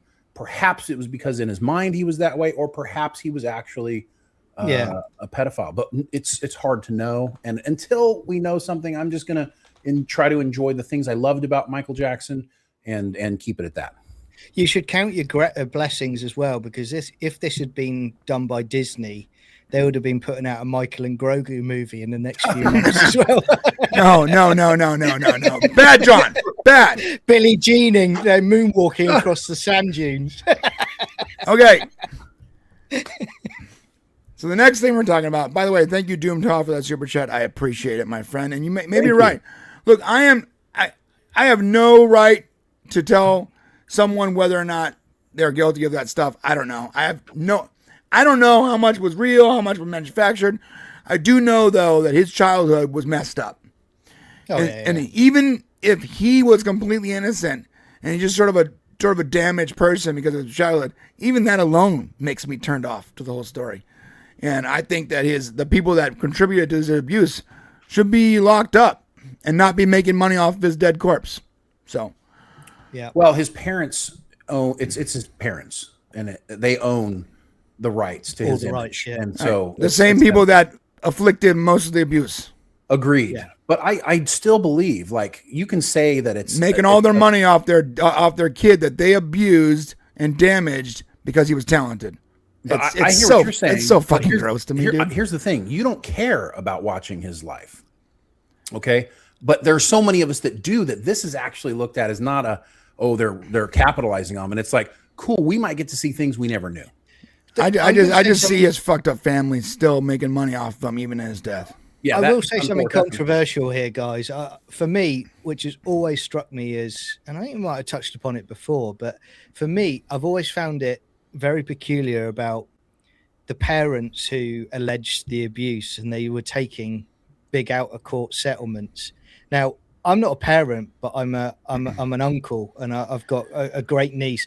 There is no way in hell if someone had done that to my niece or my nieces. You're totally right. That I would be taking a deal. I'd be like, justice. Yeah, I'm killing this dude. Yeah, I've never understood that. Whenever they're like, this person, accuser, allegations, blah, blah, blah. And, they took an out-of-court settlement for Michael Jackson. I'm like, okay, well, that person's probably a goddamn liar, because had Michael Jackson touched my daughter, he would not be living today. Right. No, he wouldn't be living. There, no amount of money would save you from me in that moment. It's a massive red flag for me. That. Yeah. And don't you think Corey Feldman would have spoke up, especially as much trouble as Corey was going through, where he needed the limelight? Where if something had actually happened, don't you think he would have cracked at some point and said, yeah, he did stuff to me? I mean, that to me is the biggest thing that freaked this. Macaulay Culkin. We spent more time with him than any kid. All right, guys, so we're going to bring it back to a positive place. Sorry, I'm getting angry. I'm getting fucking angry. Interesting thing to talk about. Yeah. So the next thing we're talking about, by the power of Grayskull. Ooh. Finish the line, John. I have the power. I thought you were going to make me be cringer into Battle Cat then. Now, guys, with that awesome intro, I want to unfortunately inform you that this movie, Masters of the Universe, is on the flop list. And I'm going to show you the trailer. I'm going to explain why. I know. Yeah. And here's the problem. Do I want it to be on the flop list, Shane? Shane, do I want to be on the flop list? Of course not. Neither do I. No, man, I want this to be amazing, dude. And I think it might actually be amazing. It could. It has the right elements. The recipe is there, but how it's prepared is the most important. Like, you can have all the right ingredients for the perfect meal, but if you don't prepare it at the right time, if I've got stuff to say you don't about fry it at the right time, if you don't play it at the right time, if you don't cool certain things down and heat certain things up, if you are not cooking with your chemistry, that perfect steak can quickly become shoe leather. So even if you have the right ingredients, doesn't mean you have a win. And there are some ingredients in this film that don't make any sense to me. Let's be real. I don't quite understand them. Other things look great, like Jared Leto as Skeletor makes a lot of sense. I actually thought that guy was Skeletor before he took the role. Do you know what the biggest ingredient missing is? What? So I asked my 13-year-old if he was excited about watching He-Man Masters of the Universe movie coming up this year, and he goes, "What's a He-Man?" Yeah, that's What the hell? Get him out of the house. Get him out of the house, Shane. You know what I'm saying? So it's like this franchise is so old, and it was so popular at a time, right, for guys our age, that the young generation don't have a freaking clue, and they're not going to want to go see this movie. They have a Street Fighter problem as well, I think. right. Yes, yeah, you're totally right. And the trailer was pretty much marketed to 45-year-old people. Makes sense. For that reason. So here's the deal. To their credit, they're not marketing to 17-year-olds on TikTok. Yes. Because that's not their audience. They are marketing to the people that would have owned the toys, watched the cartoons, read the comics, etc. However, is there enough of us to make this movie make money? No. Are there enough of us to make this a win? No. Now, there's an argument that said, what if we are all the people with the money and the kids and we take our kids to watch the movie? That's possible. So it's going to do better than Street Fighter. It will do better than Street Fighter. Right. Because we are going to drag our kids to watch that movie, and they're going to be crying and screaming and going, I don't want to watch that movie. But I'm dragging my kids to watch Masters of the Universe. Right. Yeah. Can I just say what you've just said there, Brian, is right. And it's an interesting one, because when we were talking about the Supergirl movie, a few minutes ago, there are people online that going, oh, she doesn't look like Supergirl. Oh, it's not. I don't like the writing of this. Oh, it's not going to be right. It's not our Supergirl. No. Here, you know what I hear? You know what I hear? It's not a good. That's all I hear. I just hear people with bad opinions just saying bad, stupid things because they like to get clicks. Yeah. Well, here right now is an example of what you're just saying. The fans that were there at the beginning, there might not be enough of us. So you can't make films that are going to be financial successes for people that were there at the time. You have to make a film that is multi-generational, right? Because otherwise you're doomed to fail before you've even got out the traps. But how do you make a multi-generational film? Because I don't know how to do that. You can't. Yeah, you can't be successful with a multi-generational film. But you can. That's how you are successful. But that's not how you make a great movie. Well, maybe you can. From scratch with animations. Maybe you can if you slow play it. Ready? What if you go, hey, who owns this? Oh, MGM. Okay. So, by the way, I'm super glad that MGM is finally mining Amazon is finally mining the IP that they purchased from MGM when they bought that zombie studio. That's great. That means that we're gonna get maybe some James Bond, maybe some more, Wizard of Oz. Let's go. But if you want to make a movie that is multi-generational, here's the trick, in my opinion. You start off with a TV show and you aim it at a slightly younger crowd, right? That doesn't have He-Man and the characters proper that the movie would. Maybe focus on tangential characters set in the Master of the Universe. It's a fresh new look, but set in the same universe, aimed at the younger generation, right? Get those characters on board. Slowly introduce He-Man elements, right? And then because you've already got us. then when you got that audience and that show is at the very least semi-successful and they like that universe, then you release the movie. We're going no matter what, and now you might also get the young people who are like, oh yeah, this is the whatever. Yeah, but it requires a lot of foresight, a lot of setup, and a few years of effort. I'm not sure if everyone's capable of that.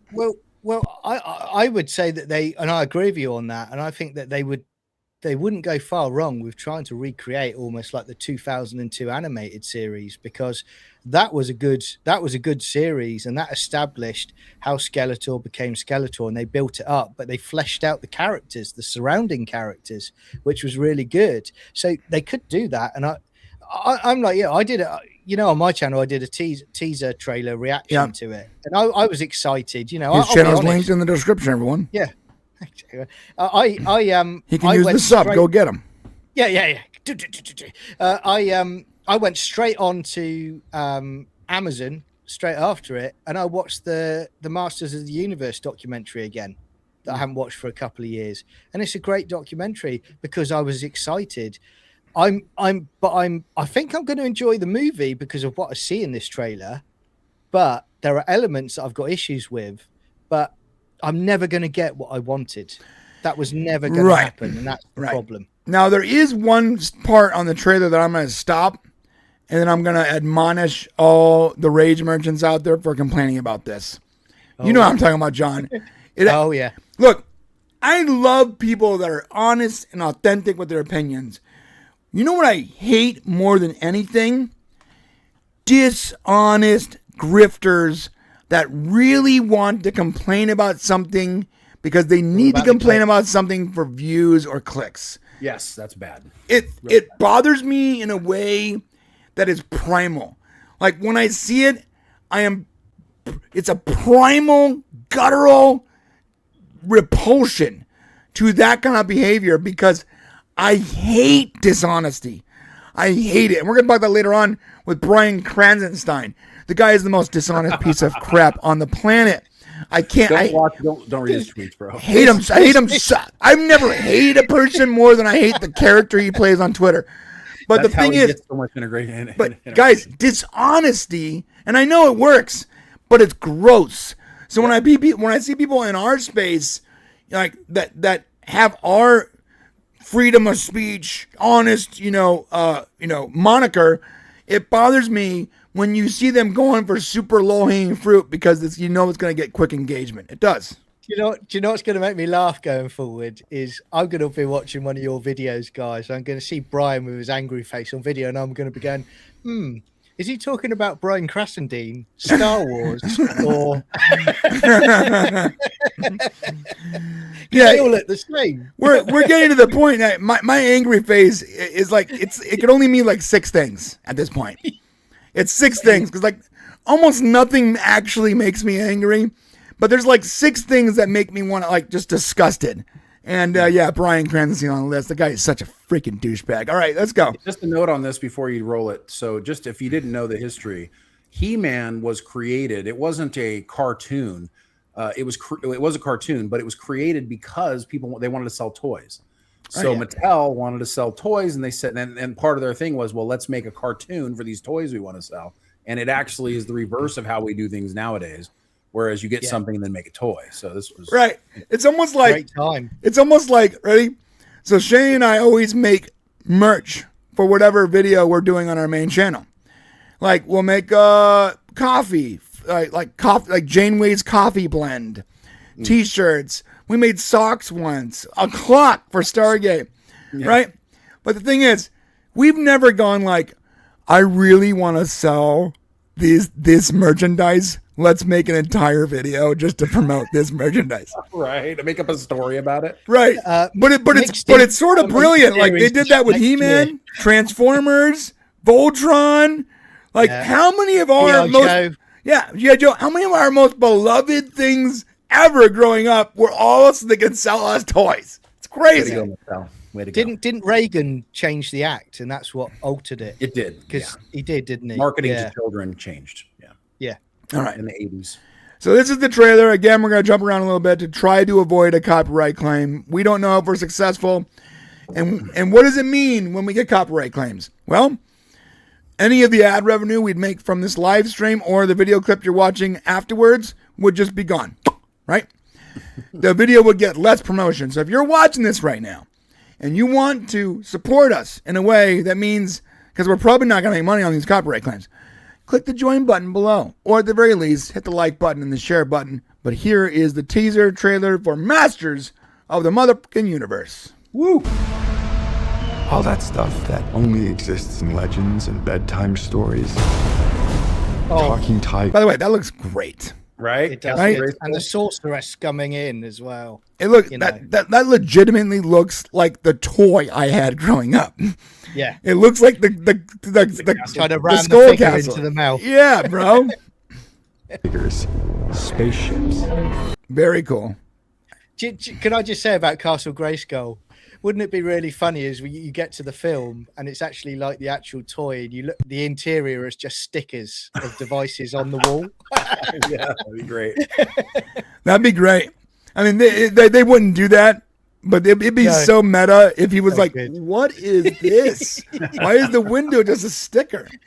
Yeah. And magic swords that can make a man as that looks mighty as a god. Super rad. Where I This whole thing looks so cool. Like It's this full, trailer isn't it? was made for us. Like someone yeah. made this for our generation very specifically. Yeah. come from, that stuff is real. I love the background there. Very cool. Yeah. Got the sword on the wall, isn't he? All the drawings. Yep. Great. All right. I pushed the button. Here we go. Awesome, awesome, awesome. I wanted you to be safe. So I sent Dude, you to a Marina place is that just getting like a revitalized career, bro. She's in everything. Marina Yeah. Baccarin? Oh yeah. I mean, oh wait. Why do you say revitalized? Huh? And Why are you saying revitalized? Because for the longest time after Firefly, she didn't have anything. And then all of a sudden, she just kind of started eking her way back into movies with the Deadpool stuff. Well, no, And no. now she just seems to be in everything. I'm sorry. Let me just argue with you real quick because Marina was never popular outside of the limited fan base of Firefly, which we love. We're cult fans of that franchise. Right. But she wasn't like a known quantity. She is slowly becoming a known quantity, I believe, by picking the right roles. I will say this. She had a gap when she was at her best looking, which an actress usually needs to be. Right. is that when she did V? And she got picked up around Deadpool, and it's kind of ignited since then, and she's been in lots of stuff. You're So I right, will though. say She did V when she was hot, too. Yeah, I it didn't wasn't like the that- short It wasn't hair. that popular at the time. It was the remake V. It didn't do Yeah, well. the It remake. didn't do well. It didn't didn't do do well. It good. got I'm just saying, cancelled like, after a she- season, I think. It didn't Yeah. do well, but it sold a ridiculous amount of season 1 box sets. It was like, Sure. I I'm just remember saying- looking at Letterboxd and being like, how is that number 1 for like the entire year? I'm just saying Marina was not popular for a long time, and now, if you've noticed, in fact, the movie you're going to watch tonight, she's also in. So just a point. Yeah. I've always liked her as an actor, not just because she's hot. I think she's actually capable. And She was good in Stargate. yeah, and she was good in Stargate. There are people that go like this. Yeah, that's right. She was in Stargate. I almost forgot about that. But there are people. There. Someone said in the chat earlier, there are actors and there are models that read lines, and a lot of our favorite actors are really just attracted people that play the same exact character every single time. Kal-El. Right. Right. Who could that be? I mean, yeah, Gal Gadot is definitely one of those people. But it doesn't mean I don't love her. I love her still. I'm sorry, I liked Yeah. her as Wonder Woman. You can. I like her as Wonder Woman too. I like Gal Absolutely. Gadot. I like her a lot. And I like, even though she plays the same exact character, she didn't even change the way she's spoken. They Well, I don't like her in anything else. I only like her as Wonder Woman. They made an entire language. They made 50 other actors adopt her accent because she couldn't do another accent. That's great. Yeah. And guys, and I'm not talking trash. I actually like her and I liked it. But yes, there's models who read lines and they're the same person every time, and there's actors. I think Marina is a straight up actor. I knew that they'd never find you. There she is There's- there. All right, right here. Oh, there it is. All right. I was scratching my chin with this. All right. People got really angry when they saw the him. It's a joke, man. Yeah, it's a joke, guys. It's a joke. Yeah. Well, You get it? They're making fun of the pronoun things. This is not because they're putting pronouns in the movie. It's because that's gonna say he, man. Okay. Exactly. And also that when I was seeing all this, and you guys probably would have clicked into it as well. Not only do you have this where they're clearly making a joke of it, the next scene is he's sat with the HR manager, and the HR manager is basically going, I'm paraphrasing, but you know, for someone that's looking for swords and into all that stuff isn't conducive to a HR department. So it's a complete joke on the nonsense that this is a guy that doesn't belong where he is. Exactly. Yeah. We should be promoting this kind of a movie, not attacking it because you know you'll get quick low fruit engagement. It's dirty. But you can't get away from that. I mean, we just have to make sure that our audiences, like the people who watch our show, are smart enough to know the difference. So thank you for being here. It's literally yes. Thank you, Penny. It's literally a play on He Man. And when I saw this, I thought it was brilliant. I laughed. Yeah, I laughed. I was like, "This is so smart." Anyways, This obsession with nerd stuff and sword things, it's not a good look for... all right, let's just real clear. HR chick, bald, sassy black chick. Like, if that isn't perfect casting, I don't know what is. It's not a good look for human... Literally, that is perfect casting for the HR. A bald, sassy black chick. Yes, okay. Yes, thank you. That works. It contributes zero to the business operation as well. She doesn't. She adds nothing to the bottom line. She's literally just sucking profit out of the business and bothering everyone in the process. There we go. That's the definition of that role. I notice you haven't done your unconscious bias test yet. Could you please complete it? That not only do they waste the company's income on their own department in their own hours, but then they go out of their way to waste actual employees who contribute to the company's bottom line by wasting their time and their money and their hours. HR departments are the worst, man. Yeah. All right. human resources. Ooh, found your sword. Yeah.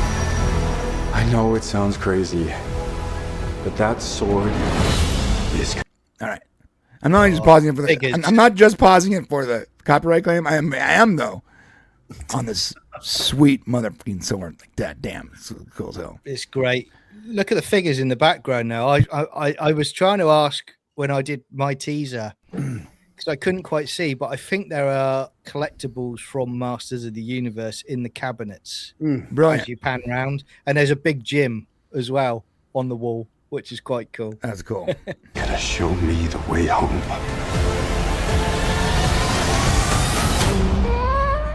Sir, you can't do that. Don't worry. Good casting again. The sassy employee with the blue hair. Here we go. I love it.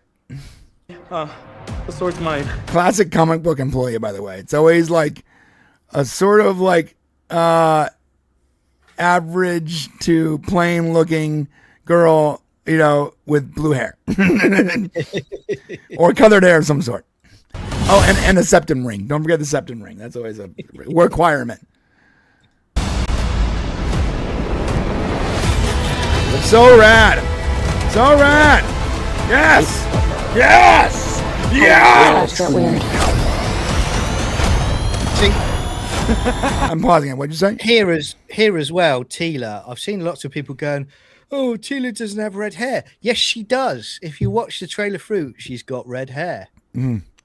Casting is spot on so far.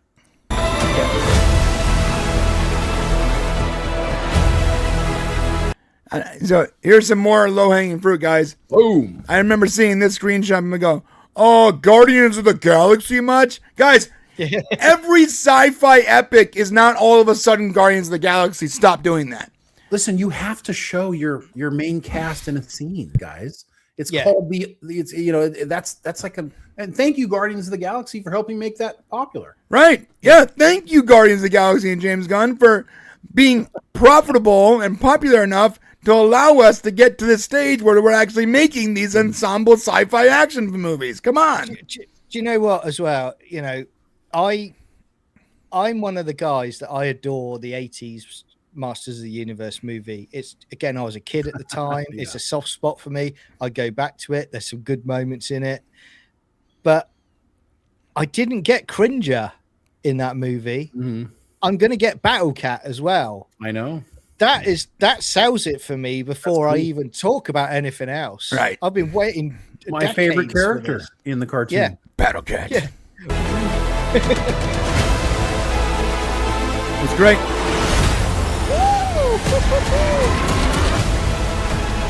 What am I supposed to do? What? Did you see Ram Man in the shot there? Yes. Yeah. And, Yep. and they've also got Stratos behind him as well with the goggles. Great. Yep. Oh my God, it looks great. Looks good. That looks good. Yep. It's great. The sword. You protect them. Awesome. Awesome. By the way, I love Idris Elba. I told this to John. Like, Perfect role. Here's the deal. I don't like gender swapping or race swapping characters. But when you race swap or gender swap a character, I'm not saying they did it here, but when you do that and Idris Elba is the one you put in there, I'm like, I'm cool with that. I've seen people. It doesn't bother me. The Dark Tower people. shirt. Go ahead. Yeah, I was just going to say Tower I've seen shirt is people. bad. Yeah, That's true. and people criticizing it online and going, "Oh, he's just playing the same character he played in 4." Right. You know. Yeah, and Yeah, I don't exactly. give- Got no problem with it. yeah, it's not. I have no issue with that.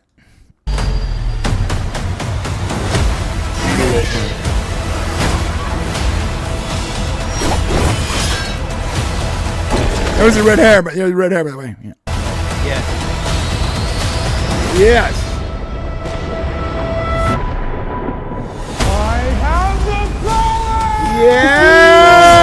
Yes. That's great.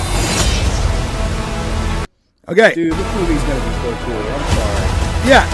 Yeah. Okay, so here's the deal. We are all in agreement. Glazing hard. This movie's going to be awesome. We can't wait to watch this film. It's going to fail at the box office. I know. Yeah. I'm sorry. I'm sorry. As much as we want to watch this, as much as we are thinking it's going to be great, it's not going to make any money. I'm sorry. No. I'm sorry. I don't have control over this. I don't have control over this. It's a shame for me because when I watched the trailer and I was there are bits in it, I thought, why are they putting him on Earth? And I thought that I think they're going down the angle of they're trying to separate him and She-Ra onto other worlds to escape Hordak. And I think they were going to tease they're going to tease She-Ra in the movie as well at some point. And I think they're doing what I want them to do. It's just a shame because, you know, I haven't heard Jared Leto speak yet. And again, I don't like any Jared Leto movies, but hopefully this is the exception to it. You know what's interesting? I watched Tron Ares, and I gotta say he was the best part of that movie. That movie is not very good. Yeah. I was actually shocked because I don't like Jared Leto. I'm watching. I'm like, why does everyone not like Jared Leto? Anyways, I can't quite figure it out. I know he was a terrible Joker, but come on, I've just never really liked him. Just sort of a weirdo. Wasn't he? What was the Marvel one? And I don't like 30 Seconds to Mars or whatever bands he's in. I don't care. Morbius was he? Morbius, yeah, he was Morbius. I never really liked Jared Leto, but he was literally the only redeeming quality, in my opinion, in Tron Ares. He's not usually the problem in his movies. He's not. He just picks the wrong movies. He just picks the wrong movies. Yeah. Picks the wrong. Look, the guy throws his all into every project. He just picks the wrong ones. I don't know what to tell you. Like, he just picks the wrong ones. He picks the wrong characters. And the scene as well, what I like is great is you see that shot of Cringer growling, and I suspect that's the part in the scene where Cringer is just about to transform because Cringer is a coward. So the fact that Cringer is looking aggressive there, I think that's just as there's the transformation to Battle Cat. Yes, which is great. 100%. All right, well, listen, that's it for this segment. Hit the comments below and let us know what you think. Here's the deal. Just because we think it's going to be awesome, I still think it's going to fail for all the reasons we listed here, but we could be wrong. Give us your maybe more educated opinions in the chat or in the comments. Thank you. All right. I have one more movie, then we got to move on. Unless, I'm sorry, guys, is there a movie that I missed? Let me go to your list. We haven't talked about the biggest ones. I'm sorry, I know we're talking you're about right. all flops, which I guess. I'm sorry, yeah, you're right. No, you're right. You're right. We can't be done yet. You're right. I'm Hold sorry. on. Well, maybe next week we just come back with the ones we think are going to kick butt. Yeah. Oh, we have to talk about Doomsday, we're right? 2 hours into the show. Yeah. Project Hail Mary. Yeah. Okay, so what we're gonna do is this is part 1, I guess. Yeah. We'll do part 2 of the movies that are gonna flop or hit next week because there's too many to talk about and we need to move on to other stuff. Yeah. Next week, what we'll talk about? Doomsday, The Mummy, Coyote versus Acne, Fucker-in-Law, Super Mario Galaxy movie, Project Hail Mary. There's so many. Goddamn, there's so many movies this year. It's crazy. There's so many movies this year. And just to close out the poll, so I put up a poll an hour ago, and it got 29 votes. So hopefully you guys all got your votes in there. The choices were Supergirl, Doomsday, Spider-Man, and The Odyssey. And Supergirl ended up winning with 33%. And interestingly, almost nobody picked The Odyssey. Yeah, guys, when we talk about The Odyssey next week, be prepared for a scathing, rage-filled, absolute hate-filled, and this is not hyperbole, not sarcasm. This is the stupidest idea I've ever seen. It's going to fail so miserably that it might literally end the career of one of the greatest directors of our time. At least end the trust, which he kind of screwed us a little bit over on Oppenheimer, and now he's going to completely probably screw us over totally on Odyssey. Yeah. I think it's going to end the trust of someone who was a guaranteed win. Guaranteed. And listen, we can't have time today. We have other stuff we got to talk about, but I cannot wait to talk about that because that is going to be a banger, dude. Next Saturday. All right. Now we got to go into the politics portion of our show here. Here we go. You make it.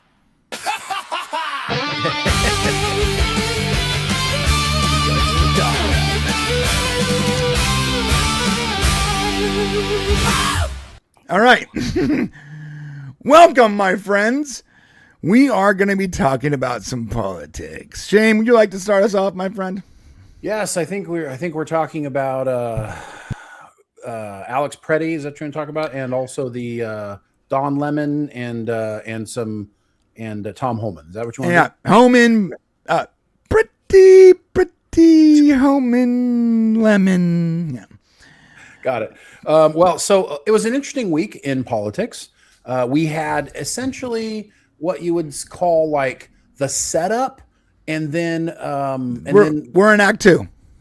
Yeah, now we're in Act 2. So you had what people thought was the storyline on all of these stories that happened. So you have the Minneapolis, what was a murder that ICE agents had murdered this guy, and that he was a saint, this Alex Pretti, and that he would never harm a fly, and he was trying to protect the lady. To which a new video came out from 11 days earlier where he's spitting on ICE agents and kicking out their lights and telling them specifically, "Fight me." So you had that, and in the words, and I'm taking these words directly from Crowder because he couldn't have said it any better. He said, "We've seen 2 videos of this guy in an 11-day period. These are the ones that he was filmed. You don't think this is the only instance where he was in their faces? By the time that guy got shot, I bet you he was a known quantity to those ICE agents, dude." Possibly, which does not bode well for the ICE agents, especially from the week prior. I believe that Alex Pretti, and if you watch the new video that came out, I don't know if we probably don't have that, but he says in there, basically, "Fight me." He wants an altercation to occur because I'm assuming he wants to get it on camera to make the ICE agents look bad, but he didn't bite off on what would end up happening to him. So, this is that video. You guys ready? Yeah. Here we go. This is a moment the news movement filmed on January 13th in Minneapolis, showing a man who appears to be Alex Pretti interacting with federal immigration agents 11 days before Border Patrol shot and killed him. Our footage was analyzed by the BBC, whose facial recognition technology confirmed his identity to a 97. By the way, this is the BBC. This is a left-wing outlet reporting this. This is not like Fox News, okay? Well, you can tell this by the way he's flailing from the video we saw last week. It's the same guy. It's definitely the same guy. % degree of accuracy. On the morning of January 13th, our team received a tip that federal agents were blocking a street at the corner of East 36 and Park Avenue in Minneapolis. We arrived around 10:15 a.m. We saw observers shouting at the agents as they walked back to their vehicles. When they started driving away, the man kicked their taillight. An agent then got out of the vehicle, grabbed him, and pushed him to the ground. Let us be clear. This is not protesting. There's a lot of people who call this protesting. This is not protesting. No. This is illegal violence. This is rioting. Yeah. It's rioting. It's not legal. And I'm so tired. And rioting is against the law. Calling this their right to protest. It's not. You do not have. I know we have spent the last 6 years or 5 years or whatever showing violence in the streets and burning things down. That is not protesting. That is illegal. Okay, and stop normalizing it. Yeah, stop. Yeah, we're allowed to film here. Yeah, you're not allowed to be honking and blowing whistles and ruining our investigation while getting in the faces of everyone that comes out of any of our cars. That's the difference. We're allowed to film here. This is our right. Like, it's gaslighting to another level, dude. They say what they're allowed to do while they're doing all the stuff they're not allowed to do. It's crazy. Yeah. I mean, in the UK this week, I got really cross with it. And again, I don't live in the US, but ITV News were talking about it all week on their news at 10, right?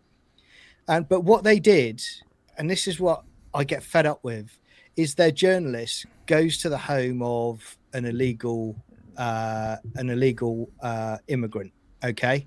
And they blur their face out and they go, okay, we're going to go with them to a march against ICE, and people go there. And there's an ICE agent sat in his vehicle, and they're going, this ICE agent has been sat outside a school effectively to arrest the parents, potential parents that are illegal migrants as they're coming to school, right? They filmed them starting to try and intimidate the guy in the ICE agent in the vehicle. And so much so, the ICE agent drives off. And again, straight away, I'm there going, how on earth can you again say that you're impartial when you're actually filming these people intimidating what is a federal officer? It's a law enforcement officer. Yeah, it's wild too. They'll blur the face of the illegal immigrant while doxing the ICE agent that did his job. It's wild, dude. These people are disingenuous, dishonest, and in my opinion, malicious traitors. That's what they are. And it's coordinated around the country. Unfortunately, you've got a whole situation here where, and like I said, and you're going to talk about Tom Holman coming in, and he did give a speech, and he's going to be working with, they're getting some sort of agreement with local law enforcement that once a illegal alien, that's what I call them. I know people don't like that word, but shit, I haven't figured out why alien's a bad word anyways. I mean, alien means you're not from here. Duh. So anyways, they're supposed to be handing them over once they come out of prison. These dumbasses think alien means like Martian or something, dude. Wait till the real aliens. Like, alien literally means you're not from here. Right. That's it.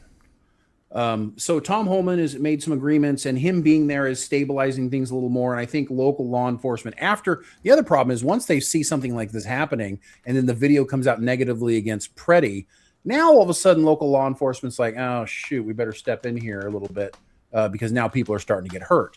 Where it was all fun and games before. So it's just a tragedy that he's dead because his parents, warned him not to go out there and do that. But he got, the left leaning politicians and his viewpoints radicalized him. Who knows if he's getting paid? There's a lot of these people that are getting paid to be out there. So, there's a lot of interesting elements to this whole story, but Alex Pretti was not the guy people were painting him to be. The truth came out. Unfortunately. So what's going to be the next story? The next story? Well, hold up. I'm not saying, I'm just saying the next thing we're going to learn is that we're going to get the footage of the actual shooting. Right. And that's when we'll learn the most. Speaking of not the guy that you think he was, and speaking of traitorous, malicious legacy news agencies purposely going out of their way to lie to the American people, to radicalize people that already have some kind of brain damage. This is what happened. This is what we're dealing with, guys. They took the photo of Alex Pretti, okay? They took his actual photo and they basically de-Jewed him. Well, or made him look more handsome. And Yeah. I'm not saying because Jews are not, but his face is longer, his nose. This is a more handsome version. I wouldn't say de-Jew. That's not the right word. I know. I mean, they did. They made him look less Jewish. Well, or they also. Well, you could also say Which matches their base, who hate the Jews. Right. I don't know. I'm not going to go no one. Look, yes, yeah, you're fine. They made him look more attractive. They made him more attractive. They fixed his skin tone. They fixed his teeth, bro. They made his face smaller. Perfect. His smile's better. Alter the perception of how you see him. They made his shoulders broader. Like, dude, the guy on the right, he's the twin that got more protein. That's what it is. Who put this image out and where did this come from? I believe it was CBS. Oh no, go figure. Yeah, this is what Snopes said. I'm sorry, no, it wasn't CBS. It was MS. MSNBC? MSNBC, yeah. Wow. Well, I got to tell you, this is the kind of crap that really paints journalism poorly. And you just got to keep showing the audacity of this stuff. It's incredible. Well, you know what's crazy is, bro. Global problem, though, isn't it? It's this not is just crazy. The US. Yeah, it's not. But here's the problem. I'm sorry, real quick, John. Yeah. The biggest issue with this is so many people are not going to know this. They're not going to know that they were given bad information, that their headline was misleading, that they purposely left information out. That they're not going to know that they painted this whole situation and this guy's death in a light that made him look like a heroic savior to a woman who had gotten fall down and a victim of evil ICE agents. They leave all the information out, and most people are never going to know the full story because they're not paying attention. They're only paying attention to the stuff that hits their stupid doom scroll feed. And I don't know how to fix this problem. Like, there isn't enough people willing to actually educate people, and I'm losing the will to argue with these idiots. There's a point where you're like, I cannot argue with it anymore. You're too stupid to have a conversation with if you're going to read that headline and believe everything MSNBC or CNN told you. It's ridiculous. But it's just lucky. Go ahead, John. And just after you go, I want to point out something. Yeah, before I was just going to quickly say, and it shows just how lucky we are that Musk's bought Twitter. Yeah. Because if that was still in their hands as well, literally everything is controlled from that perspective. And people, you're right, verifying stuff. People aren't going to go out and go down to the local record, do the investigating on feet themselves. They'll go on their X. They'll see this on X. Thankfully he did that because otherwise we'd be in a much worse position than we are. Well said. And I got to tell you, the whole reason that they do this to this photo and they make this change is to make you more sympathetic, because they know that human beings are shallow and that we are more sympathetic when someone is attractive than when someone is not attractive. And so it's disingenuous for the media to try to, what does that make MSNBC or whoever made this thing? It makes them essentially activists, right? Yeah, and listen, this needs to be shown everywhere. I really hope that the bigger shows pull this out and then really call out whoever created this and put this guy out as being who he is, because it's a shame. But this is why I am supporting Trump suing the BBC, because you need an example made out of these media companies, these corporations, because otherwise they're going to keep on doing it with no consequences. The BBC, if they suddenly lose a multi-billion pound lawsuit, they're stuffed, and again, you need to have that example to say, you keep crossing the line, we're not going to put up with it anymore.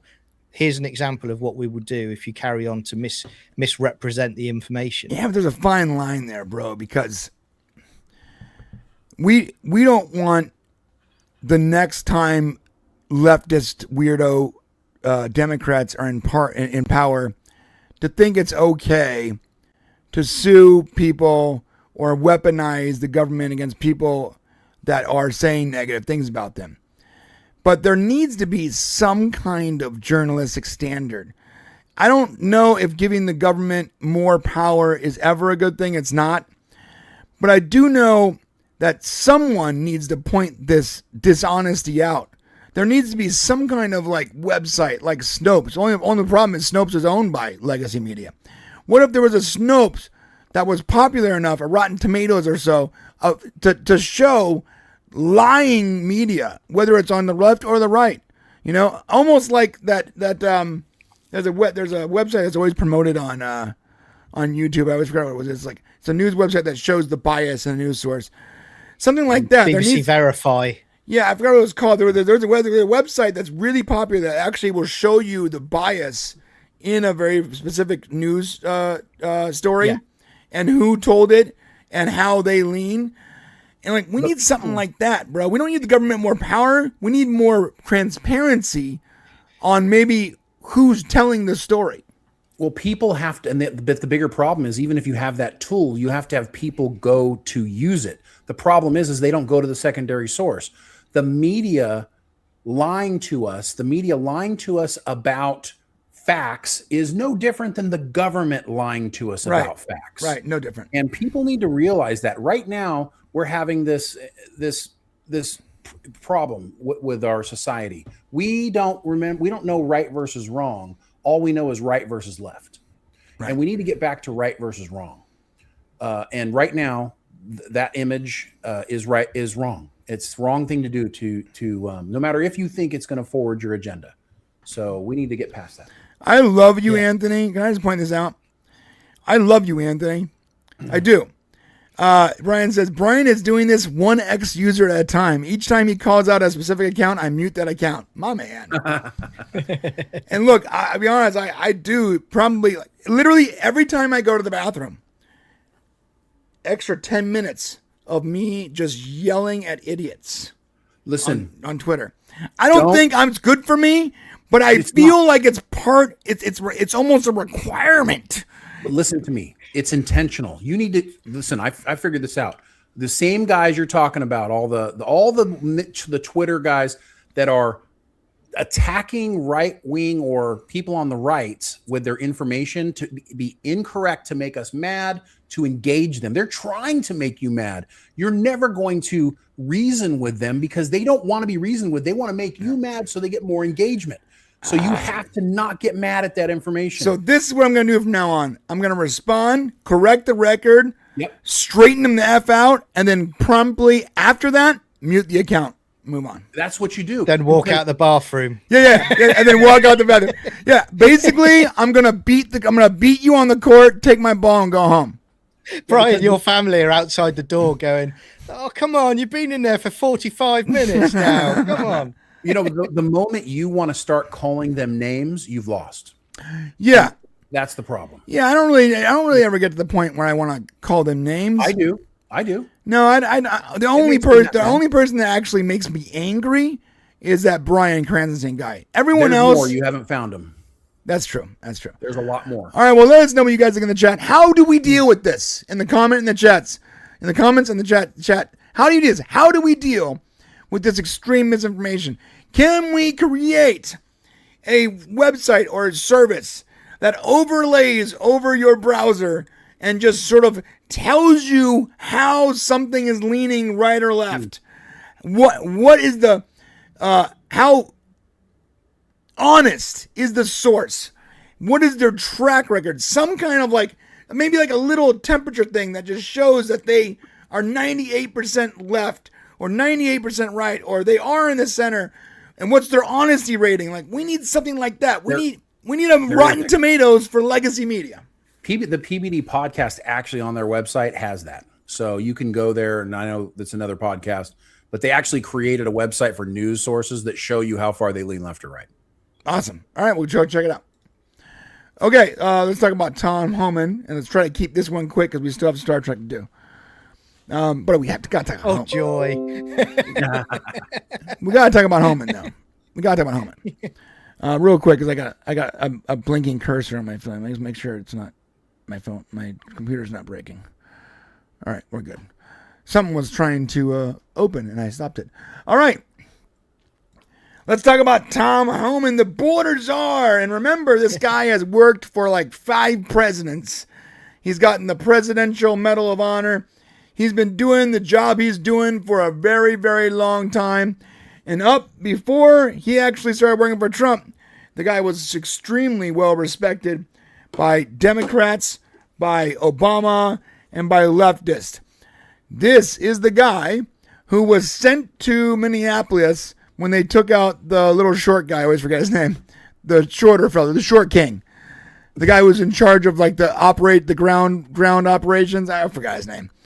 There was a guy who the left said that they fired this guy because of what was going on, when in reality they just took him out because big boy Tom Homan was coming in. It's interesting because so the guy who was in charge of the ICE agents, they did remove him right after the Pretti shooting, but they didn't remove him because he was getting fired. They removed him because Tom Homan was coming, and in my mind, I saw the Jurassic Park water with that pool. Yeah. People are like, "Oh, we won! They're getting rid of this guy." And like, no, you didn't win. They're calling in the big guns. You're screwed. Well, this is Tom Homan, okay? And he made a very good, in my opinion, a very good speech. We're not going to listen to the whole speech. It's 20 minutes. But we're going to scan through it. It's very good. And more importantly, there's something he says in this speech that he is actively working with the leaders in those states, in those cities. So, mayor, chief of police. Yeah. And they respect him. So he is having closed-door meetings and bringing him to the right side of history in this situation. If you are a person who leans to the left that is intentionally not listening to Tom Homan speak because you just look at him and assume he's some white racist bigot, listen to him talk. He's the most common sense person on the border, on rules, on laws, and he just tells it like it is. He is the guy you're going to get it straight from. Yep, I agree with that entirely. All right, here we go. The hostile rhetoric and dangerous threats and hate must stop. And we all agreed to that. All everybody met here to tell you, we got to stop the rhetoric, the hateful rhetoric that has caused an increase in assaults. That has caused, because of that, have to send security teams out with arrest teams, which surge the city with additional resources because of the rhetoric, because of the threats, because of the assaults. Again, with the agreements we've achieved and following through the agreements, with the rhetoric dropping down, that allows us to pull more agents out once we feel the environment's safer.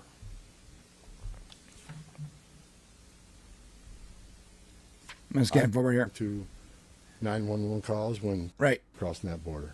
Nope. Here we go. And when cooperation happened, here we go. Bad guy in the jail means less agents on the street. We have some agreements. We got more to talk about how we're going to implement those agreements. But the audio is so bad. As we see that cooperation happen, then the redeployment will happen. Look, target enforcement operations should happen across the nation. That's what we've done for decades. In the field, right here. Now we're just trying to respond to what happened the last 4 years and keeping this country safe. Oh, here we go. Thank you. But they'll be held accountable. Justice is coming. Justice is coming. Again, we got to all remember why the questions we've seen and why we're here. What started this? 4 years of an open border, where millions of people are letting this country unvetted.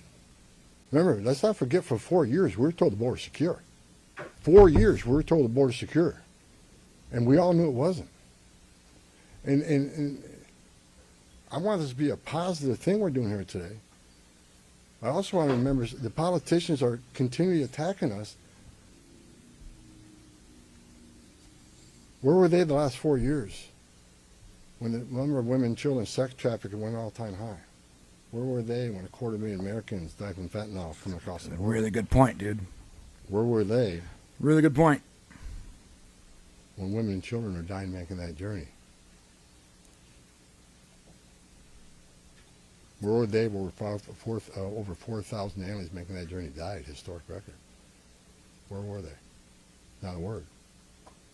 Now we're just trying to respond to what happened the last 4 years and keeping this country safe. And we're arresting a lot of public safety threats. Maybe we can make it more efficient and safe. But they've been in theater a long time, and so there's rotations happen all the time to get people out here and go home, get some rest, and see their families. Day after day, you can't eat in restaurants. Day after day, having people spit on you, blow whistles at you. Day after day, having all these threats at you. Day after day, having people trying to interfere with you. Day after day, they're human. So we've got to rotate these people, and we've already rotated some. But my main focus now is drawdown, based upon the great conversations I've had with your state and local leaders. All right. So why is this happening? Let's be clear about something here. Why do we even have this crisis, guys? Why are we having to send ICE in to deport a bunch of people? I'll tell you why. There's two reasons. The main reason is the 2030 census. So when Biden came into office and became president and they opened up the border, they knew that a lot of people were going to come through, and they ignored it because the end game for them is the redistricting and the creation of more Congress members so that the Democrats could take over Congress, essentially, because it's based on not how many citizens you have, but just how many bodies live in your district. And we know that traditionally, the people who come across the border move to poorer, bluer areas, which create more people, which raise those numbers so that they could get more constituents, which would give the Democrats more power over our government in the long haul. That's the game. The number two game is you create this mail-in ballot, mail-in voting, which is what they want, no IDs, in the hopes that millions of these people will also send in mail-in ballots because they won't have to go down to the poll place and possibly be found out that they're illegal. And I'm sorry, we need to expand on that real quick. That if people think that's a conspiracy theory, then just look at every single left-wing politician fighting to abolish utilizing an ID, arguing on racist points that black people don't have IDs and that kind of stuff. It has nothing to do with black people. It has everything to do with them trying to confuse the system. It is straight up election tampering. It's all this is, guys.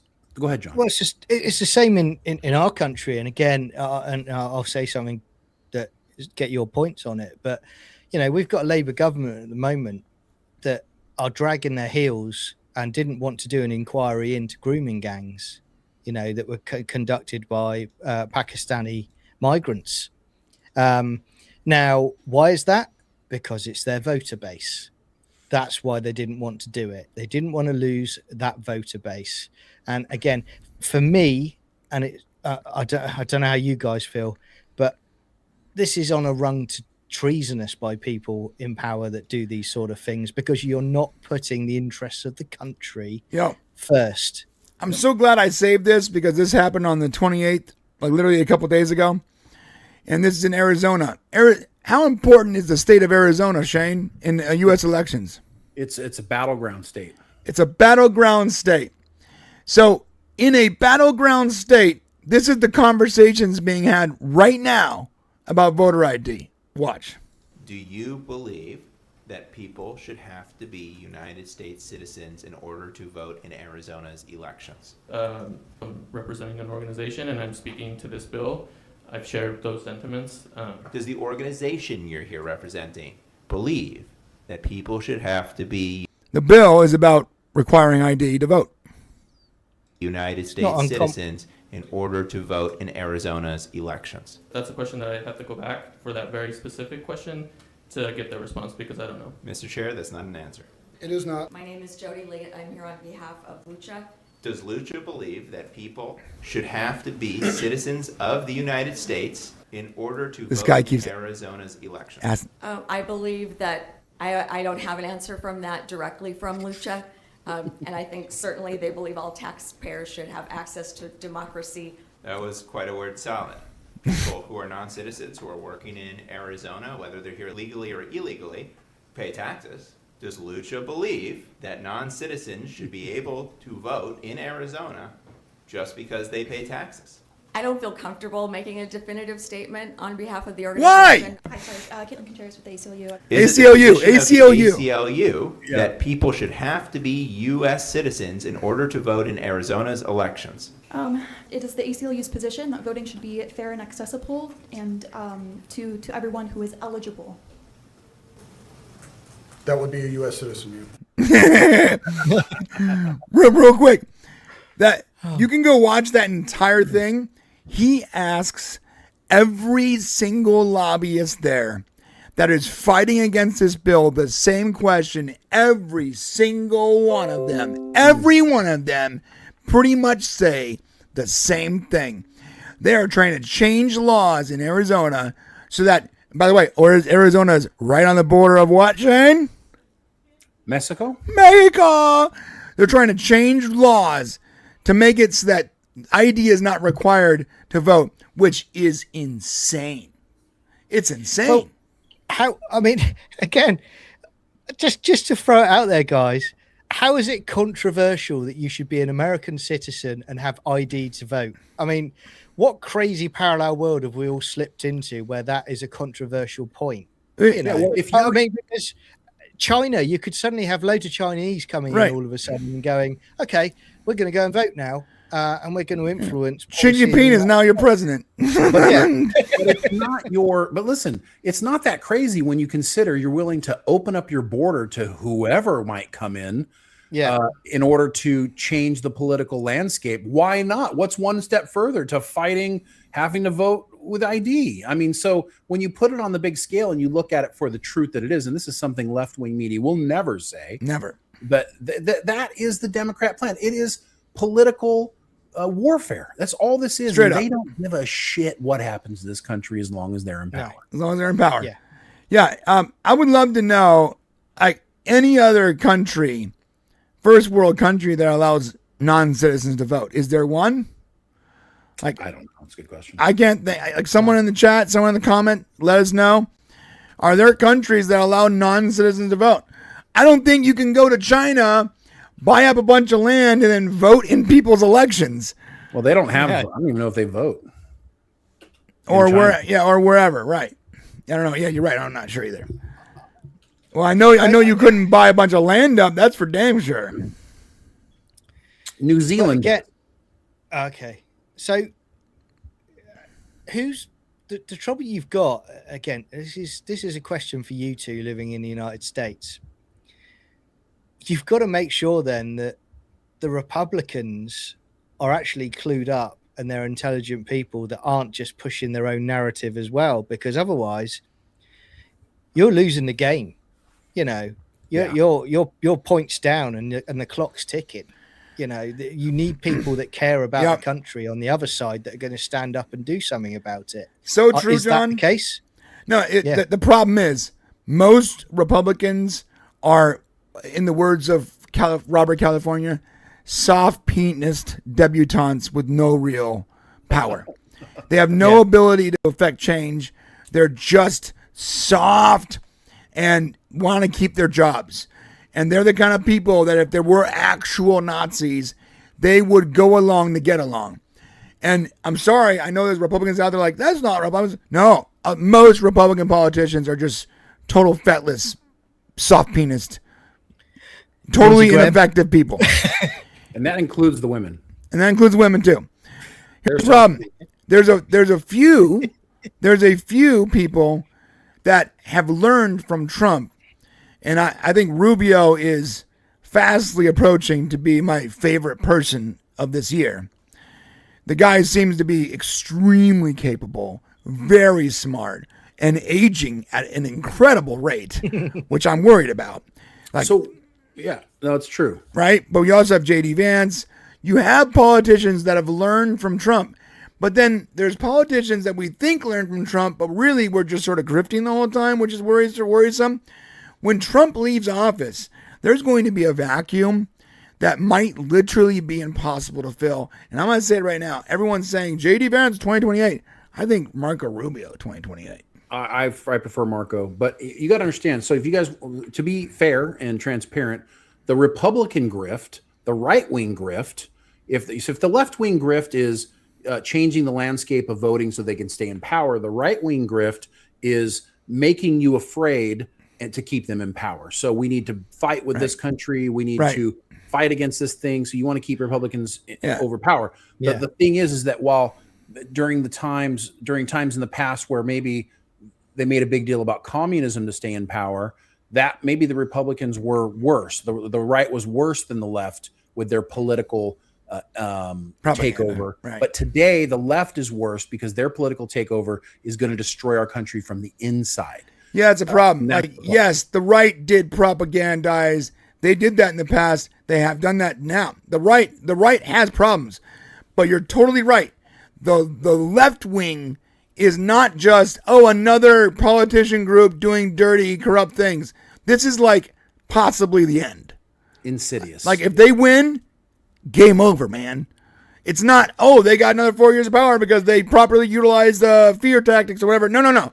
It's game over because once there's too many people in the country and the laws are changed, they'll never be changed back to a naturalistic we the people mentality. It will never happen. You can't say you're a democracy at that point, can you? No, you can't. Because it's not real democracy. It's set up.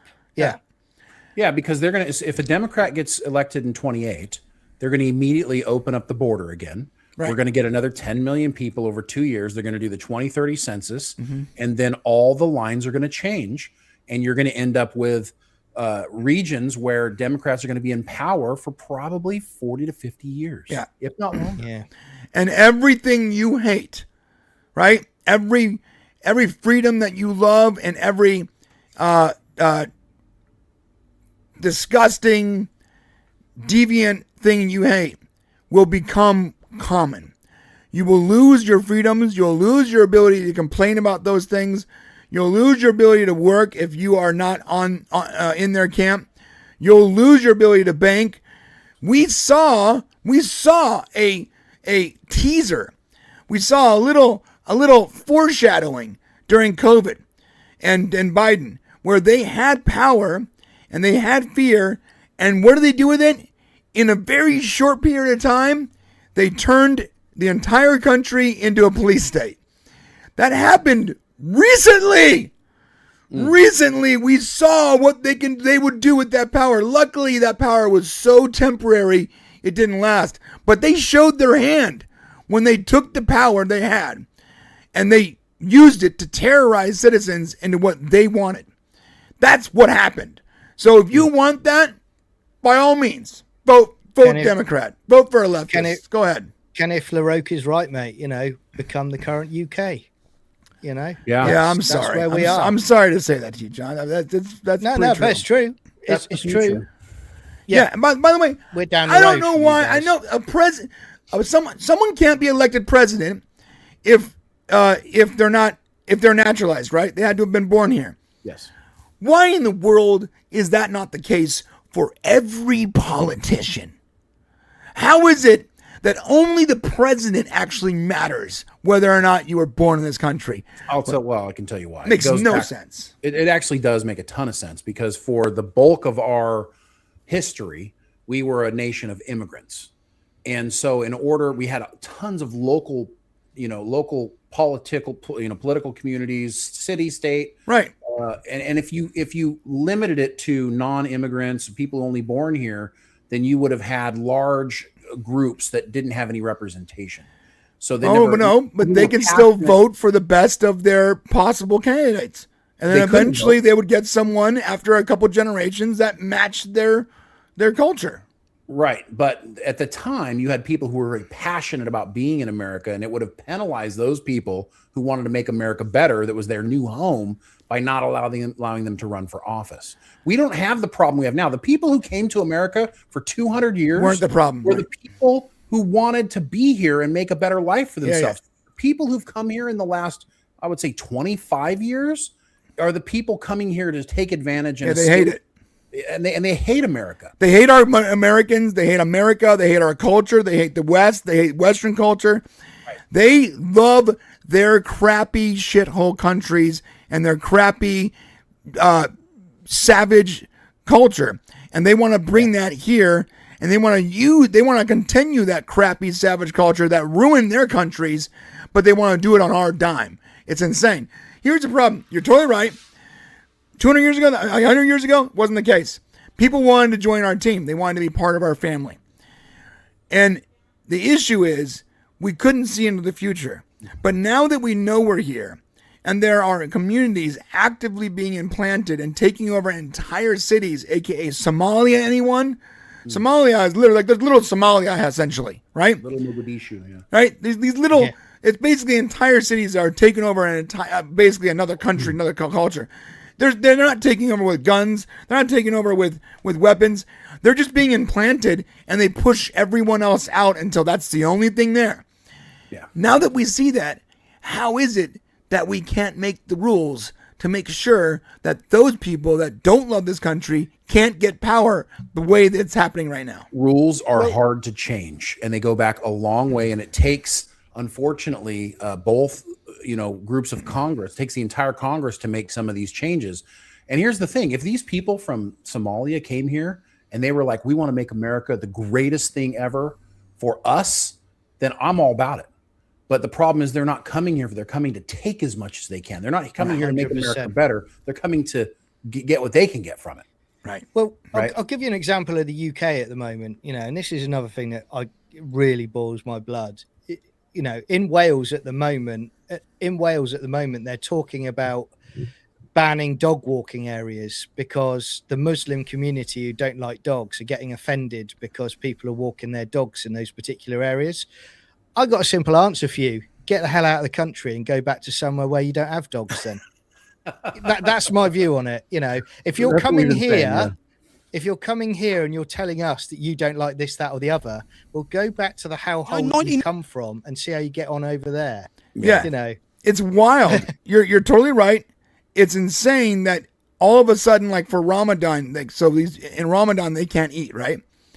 People are getting mad that they're on public transportation and some lady named Kathy is on her lunch break traveling back to her office eating her boxed bagged lunch or whatever. Yeah. And they're getting mad. It's my religion. You're offending me by eating in front of me. You don't have to be here, dude. It's not that person's not offending you by eating on your special religious holiday when you can't eat.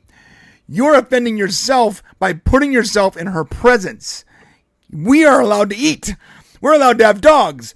We're allowed to not wear hijabs. We're allowed to dress how we want. We are free here. That's why the reason you came here is because our freedoms made this country great, made this culture great. And now you want to take what made us great, those freedoms, right? That ideology, and you want to change it and twist it to what your ideology is. The same ideology that ruined your country, that ruined where you're from, that took away your freedom, that made where you came from a savage poop hole, to not use a curse word.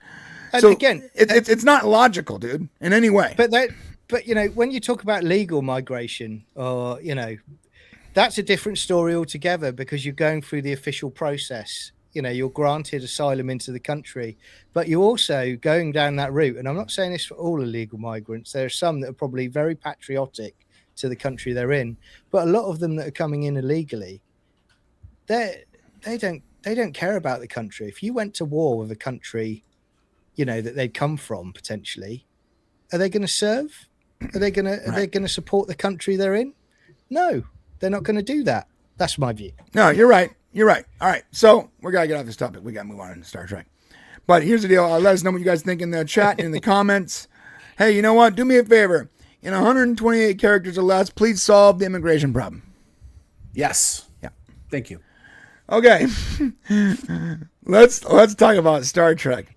I know Shane is eager. Hold up. Look, Brian is like mentally trying to prepare for this. We're talking about Star Trek Starfleet Academy. We promised you that Shane would give his opinion on the entire series up till now. Shane, I'm going to allow you to go ahead and do that, and then we're going to watch a scene from the 4th episode, the latest episode of Starfleet Academy, where Shane and I disagree on the context of the scene. And what we're going to do is we're going to leave it to you. We're going to watch that scene.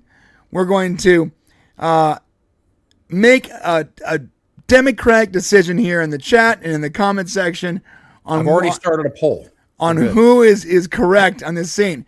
But first, Shane, please tell me your opinion of the first 4 episodes. And remember, it's from the perspective of a Star Trek show and a generic sci-fi show.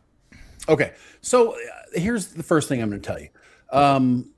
The show itself is hard to watch, okay? The first episode was interesting. I'm still trying to figure out why exactly you want to take, basically a space bus where you're taking a bunch of kids to school and put them in some dangerous situation to check something out. But okay, they chose to do that. Captain Ake, played by Holly Hunter, I don't like her at all. No. She doesn't have any of the captain qualities I would say that Starfleet captains should have. Right. I.e., being able to sit properly in a captain's chair while she's on the bridge. Absolutely incapable of it. Right. Or taking things seriously in the middle of weird, dangerous situations like she did with during that first episode. Also, I don't understand all the half characters. Like, I know there's a ton of, like, she's half Lanthanite, which Lanthanite character was created for Strange New Worlds. Is she half Lanthanite, half cat? We don't know what her other half is. I'm assuming just the way she lounges around everywhere. She's some sort Lanthanite is so stupid too. We had this conversation. Really like, bad. Why did you invent a whole new race that has no lore or no backstory? It's just confusing. Like, if you wanted a semi-immortal race, you could have just used the Guinan race, whatever that is. Yeah, and the thing is, guys, the Lamphanites, the 2 that I've seen so far, annoying beyond belief, and I can't stand them. Why couldn't they be wiped out in the universe? You're right, though. You're right. They are so frustrating because both Carol Kane and Holly Hunter, they play them in a way that is just obnoxious. Yeah. So for my review, the first part, now, anytime I've watched Star Trek, and it's always starts with the captain, okay? Not the main character. It starts with the captain for me. So when Discovery came out, the main character was Michael Burnham. She was not the captain, and that bugged the shit out of me. In this show, the main character is Caleb, who arguably is better than the captain, Captain Ake. And I can't stand Captain Ake because she does not, to me, seem like a Starfleet captain. But okay, right, that's fine. It was watching it from the perspective of Star Trek. You can see the branding, some of the stuff in the background, the characters. You see some races that you're familiar with. Very, very juvenile show for younger people. It's tough for me, being in my 50s, to watch the romantic relationships of children. So I definitely, that might be more on me. But I will say the Doctor was great. I loved Star Trek Voyager, and he is essentially the same character that he was. I liked him. I still like him, even though, sorry, Robert Picardo on Twitter, you were just fucking annoying. Honestly, people cannot like the show, and that's going to be okay. He's got to be paid by the studio now at this point. He's a paid assassin, isn't he? He's got to be. He's always felt like that, but I get it. Like, he's trying to protect his show, and I get it. But dude, you are on a sinking ship. I am so sorry. In my opinion, what makes the show interesting, what makes Star Trek interesting, is the science element, the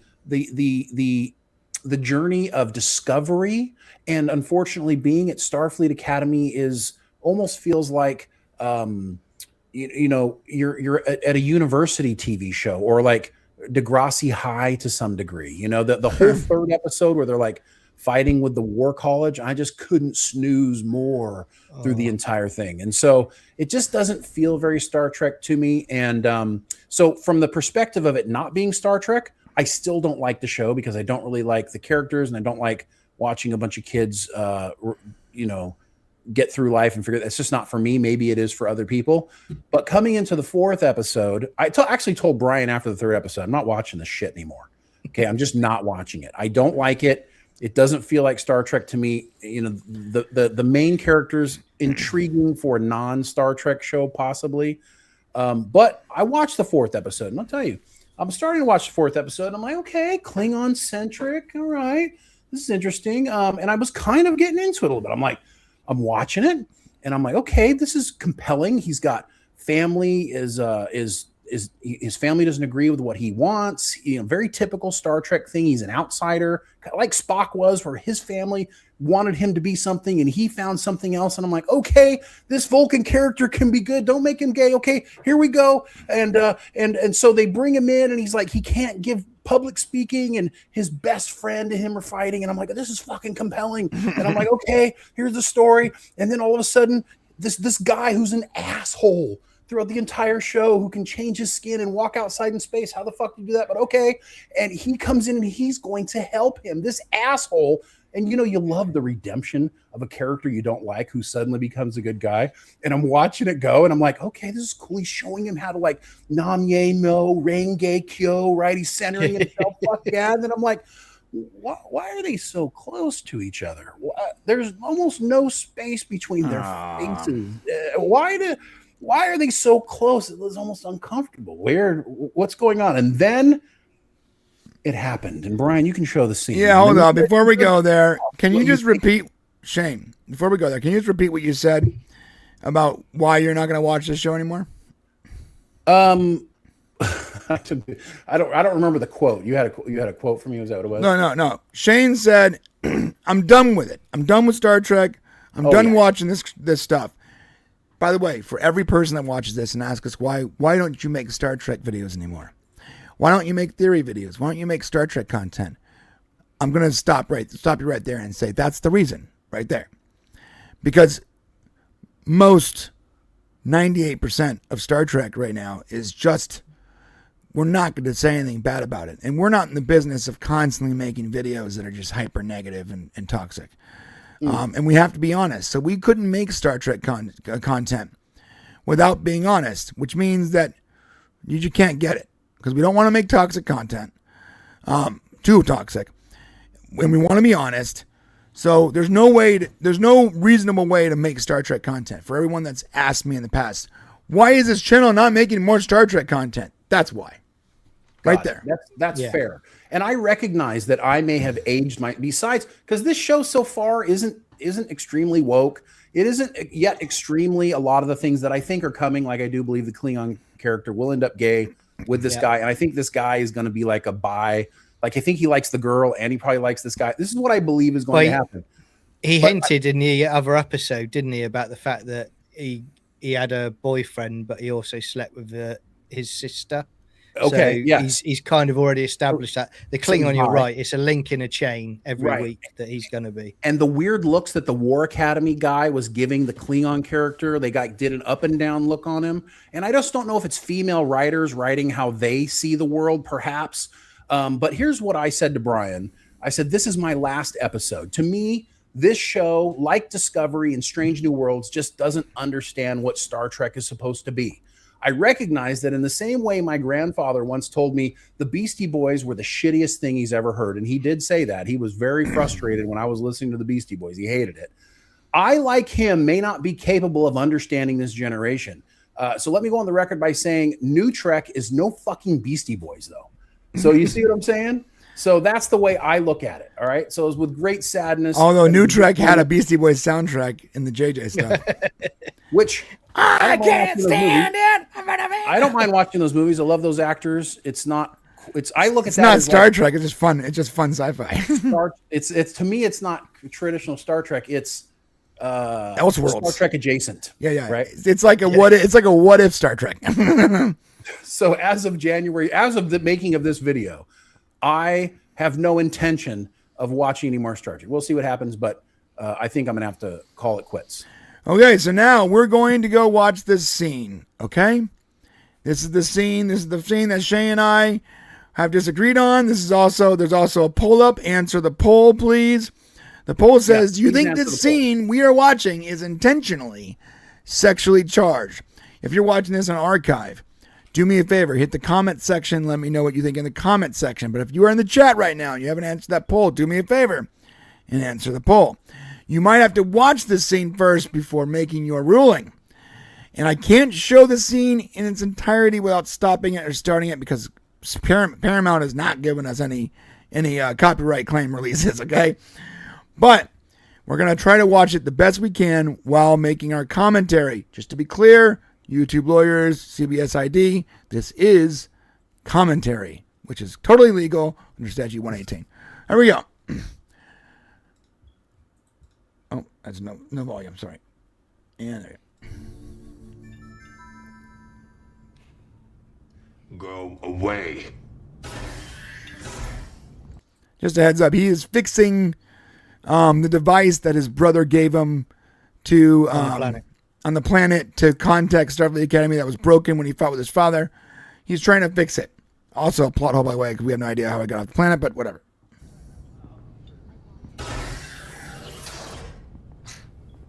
Look, I'm just here to ask a favor.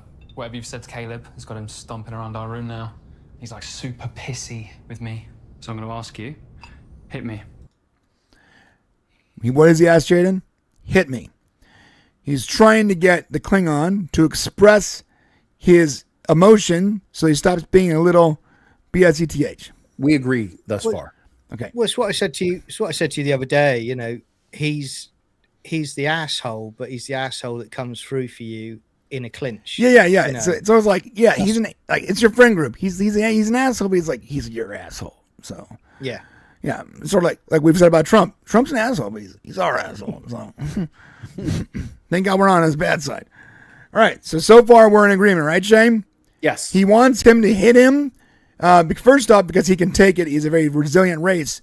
And he wants the Klingon to express his emotion and stop bottling it up and being a sensitive little BSETH, because it's messing up the whole friend dynamic. What? Come on, you... No, you are insane. You can pretend you're punching Caleb in the face. I do not want We all to want to punch. punch Caleb in the face. It's sort of funny. We all want to punch Caleb in the face. Again, there's some humor here. There's nothing wrong so far. Okay. So when I get to a part that's wrong, please, Shane, stop me. Even Caleb wants to punch himself in the face. It's true. It's a core tenet of his personality. It's good. Jaden. It's good. What are you so scared of? Huh? Just show me what you got. Come on. Hit me. Okay. So far, we're on the same page? Yeah. Right? Yeah. Just a guy trying to fix a friend dynamic? Okay. Well, yeah, that's what it seems like. Right. Come on. I am not hitting you. It would be like squashing an insect. So, by the way, that's not true, because this guy can survive in space. The Klingons can't. All I'm saying. True. It would not be like squashing an insect, because this guy can survive in the space, the vacuum of space. Right. I don't think that Klingon could do any damage to him if he wanted to. Act.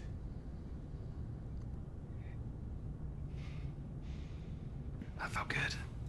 By the way, I'm sorry, quick note. If this guy, we know how resilient and strong his species is, that completely changes the tone of the first time they met in the first episode, where Caleb had to defend Jaden and sort of like team up against the bully. Remember that? Like Yes. the bully could have thrown those guys through a bulkhead. That's true. Yeah. Interesting.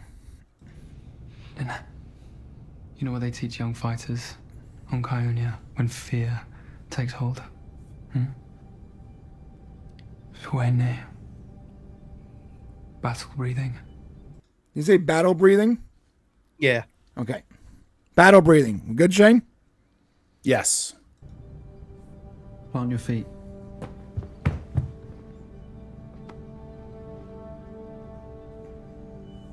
Trust me.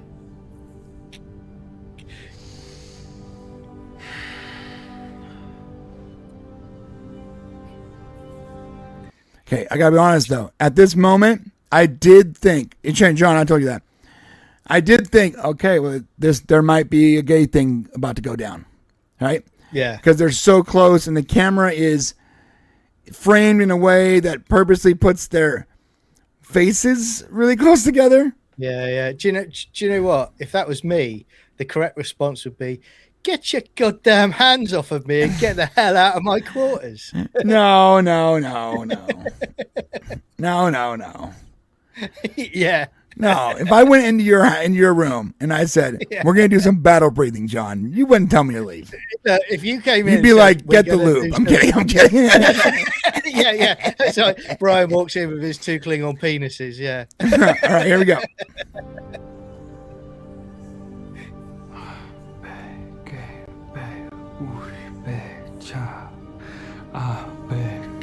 I'm still okay, by the way, with everything. What are they saying? Why the subtitles stop working? Okay. Because they don't know the words. Oh. So the subtitles are like, "We're just not gonna try." They not even the writers know. They can't even put like unmistakable chanting or whatever. Yeah. Jeez.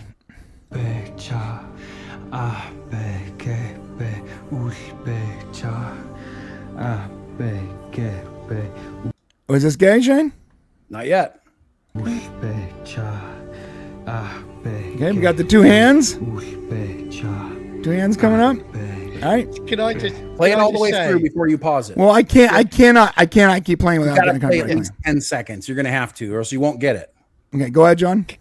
Can I just say, I do like the fact that there is legitimately one particular point where Shane goes, "Yeah, that's gay." Because he goes, "Haven't got there yet." So it's like getting to. Oh, so he knows exactly. Okay, all right. I know exactly the moment. Okay, here we go.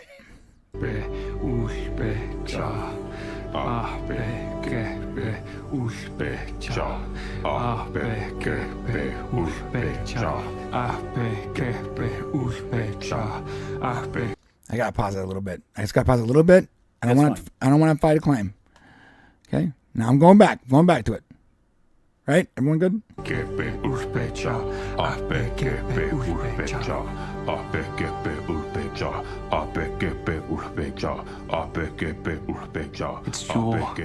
voice.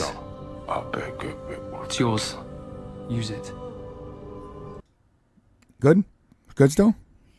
You really need to play through this section in order to get the feel for it. Okay. There was a look there. He's like looking at his lips. That'll make you fucking uncomfortable, and I don't know what to tell you. Go ahead. I mean, there's more. Go ahead. Yeah, okay. Honorable Assembly. My opponent has argued that the Klingon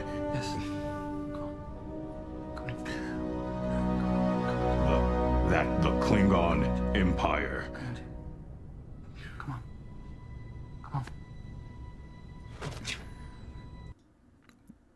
You got to go through this one. Are you sure we're not there yet? No, this is it. You're actually fucking pausing into the moment. Go back 5 seconds. Okay. That's literally the scene. Right there. Why is his fucking hand on his chest? Yeah. I'm sorry, bro. If you don't see the sexual, even if it's not a gay thing, it's at least intentionally sexually charged by the writers. So I can see your point for the Boldy. What's this guy's name, John? The white guy's name? Canari, whatever. That guy. Blue Man Group, whatever he's called. Yeah. I can see your point for the white guy, how it might have became, weird for him because he's a perv. But I'm not seeing anything from the Klingon whatsoever. It's like. No, I'm not. It's not from the Klingon's perspective. It's the white guy. Yeah, that's what I was trying to say. It's not the Klingon. It's the other guy coming on to him here. I sort of see I sort of see your point from the white guy's perspective because he did have his chest on his, and the Klingon was like, "Yo, man, what the hell?" But do you notice how they zoom back? Do you notice how they zoom back just before that though, and it looks like a couple getting married and a wedding? It's got that close hold together. It's like I do take thee. You're right. It was very close. That makes white guy even worse because it started off as him trying to. It looked like he was trying to do the right thing, and then he sort of saw an opening and he misread it or something. And Jaden was like, "Yo, dude, no, what the hell?" Well, at the very least, so if you're right, I sort of see it there. I actually see it now a little bit. I did not see it before. I guess I glossed over it. At the very least, though, it doesn't seem like Jaden is the one who's gay. It seems like this guy is just sort of a philanderer or anything, any hole will do guy. Right. Now, maybe we'll find out later that the Klingon was hiding it or something, because maybe, I don't know. Yeah. Or maybe it'll stay this way. But it is, to me, at least, and it's possible that the writers are all women or LGBTQ. Okay? Yeah, they're all women, yeah. And so it's very possible that they wanted to create some sexual energy here for their overwhelming LGBTQ audience who likes this show. I'm not saying it's a lot. Listen, if 10,000 people are watching Star Trek Academy, I'm guessing at least half of those people are probably part of the LGBTQ community. So there's a huge showing of those folks who like this stuff. That's true. And they're going to love this, even if later on they're not a couple or whatever. And that's the part where I feel rug pulled a little bit. Like, I was kind of enjoying this episode up to this point, and then all of a sudden I was really going like, this dude's going to be a friend and not a dickhead. Yeah. Right? And then he came in and they had this moment. Yeah, no, you're right. And actually it upsets me because I hate that you pointed this out to me, because up until this moment when we watched it, I thought that we saw serious character development from what could be a really cool character when he decided to be the bro instead of the selfish dick. And now maybe he started off with that thought process, but he went right back into being selfish dick because he's a philanderer. I don't think he has, because at the end of the episode, he's the one who's rebuilt the device for him. That's so true. I think he's still going to have that, but so he's still trying to be the good guy. He's trying to fight his programming, but he doesn't want to make it public. And they did that intentionally, because at the end of the episode, Caleb's the one who gives him the device. Okay, because they're now friends or brothers or whatever they're supposed to be again. But he says, well, it was actually this guy who put it together. So maybe he's trying to make up for almost sexually assaulting the guy? Well, I think what it is if I'm, as a writer, I'm injecting some sort of foreshadowing. So what I want to do is let you know, I'm going to keep these tendrils of activity between these characters to give you little hints of what's to come. And that's one of the ways you do it. So I think you're seeing it from a negative perspective. I'm just seeing it how I would write it. And you're probably right, because the writers suck. But I'm seeing it from the perspective of he entirely misread the room. He's a pervert that will do anything that's warm. And now he's trying to make up for that weird moment by fixing the guy's toy or the communicator. Maybe, yeah. That's how I look at it. Or I think he fixed it because he likes him. I think he was trying to sort of pseudo apologize for ruining a moment. Jaden is sorry. Did you say Gaden? You said Gaden? Yeah. Sorry, it was an accident. Freudian slip, dude. When you programmed me. Gaden, I mean Jaden. Yeah. You know, if they turn him gay, they will always be calling him Gaden from then on out. Yeah. It would just be Gaden on the Klingon. Gaden the Klingon. Yeah. Go ahead, John. Sorry. So, no, it's all right. End of season 1 or in season 2, he will 100% be gay. There's been links in the chain. The first episode was where he looks at Caleb when he's walking off, and he says, "You do something like you do things for the people you love." As he's looking at Caleb, as Caleb looks back, that's another sort of where the change started for me. And then in episode 2 and 3, there are other bits as well. It's definitely going to happen. And again, they kind of spell it out to you as well by the fact that he's got his red braided hair to start with. You know, that's normally an advert for me that's going to happen. Yeah. That's probably why this guy came on to him, because he thought, oh, you're wearing the gay braid hair. Oh, you're the gay braid. Yeah, you're on. Oh, okay. Yeah. Maybe you're right. You know, and maybe I'm holding out hope that this show that so far isn't as woke as other Star Trek stuff has been. It's been pretty tame. The worst it has going for it is that the moments that are boring and some of these characters are just dumb. I'm holding on. I have this hope that maybe there's some sci-fi in the next few weeks that interests me, and so that it might be me being an optimist. And again, I told you guys I don't like this show. I just like it more than I like previous versions of Star Trek. New Trek. Discovery's the worst. Not without Legacy. a doubt. Discovery is so bad. Like, honestly, if you had the Klingon taking a crap on a toilet, I'd probably be more interested. Yeah, the thing is this. It also, and I'm sorry, Shane, this was what led to a question. What did you think about the Caleb character? Because I really liked him. So the Caleb character is, of course, the most normal, natural of all the characters. He's, he's,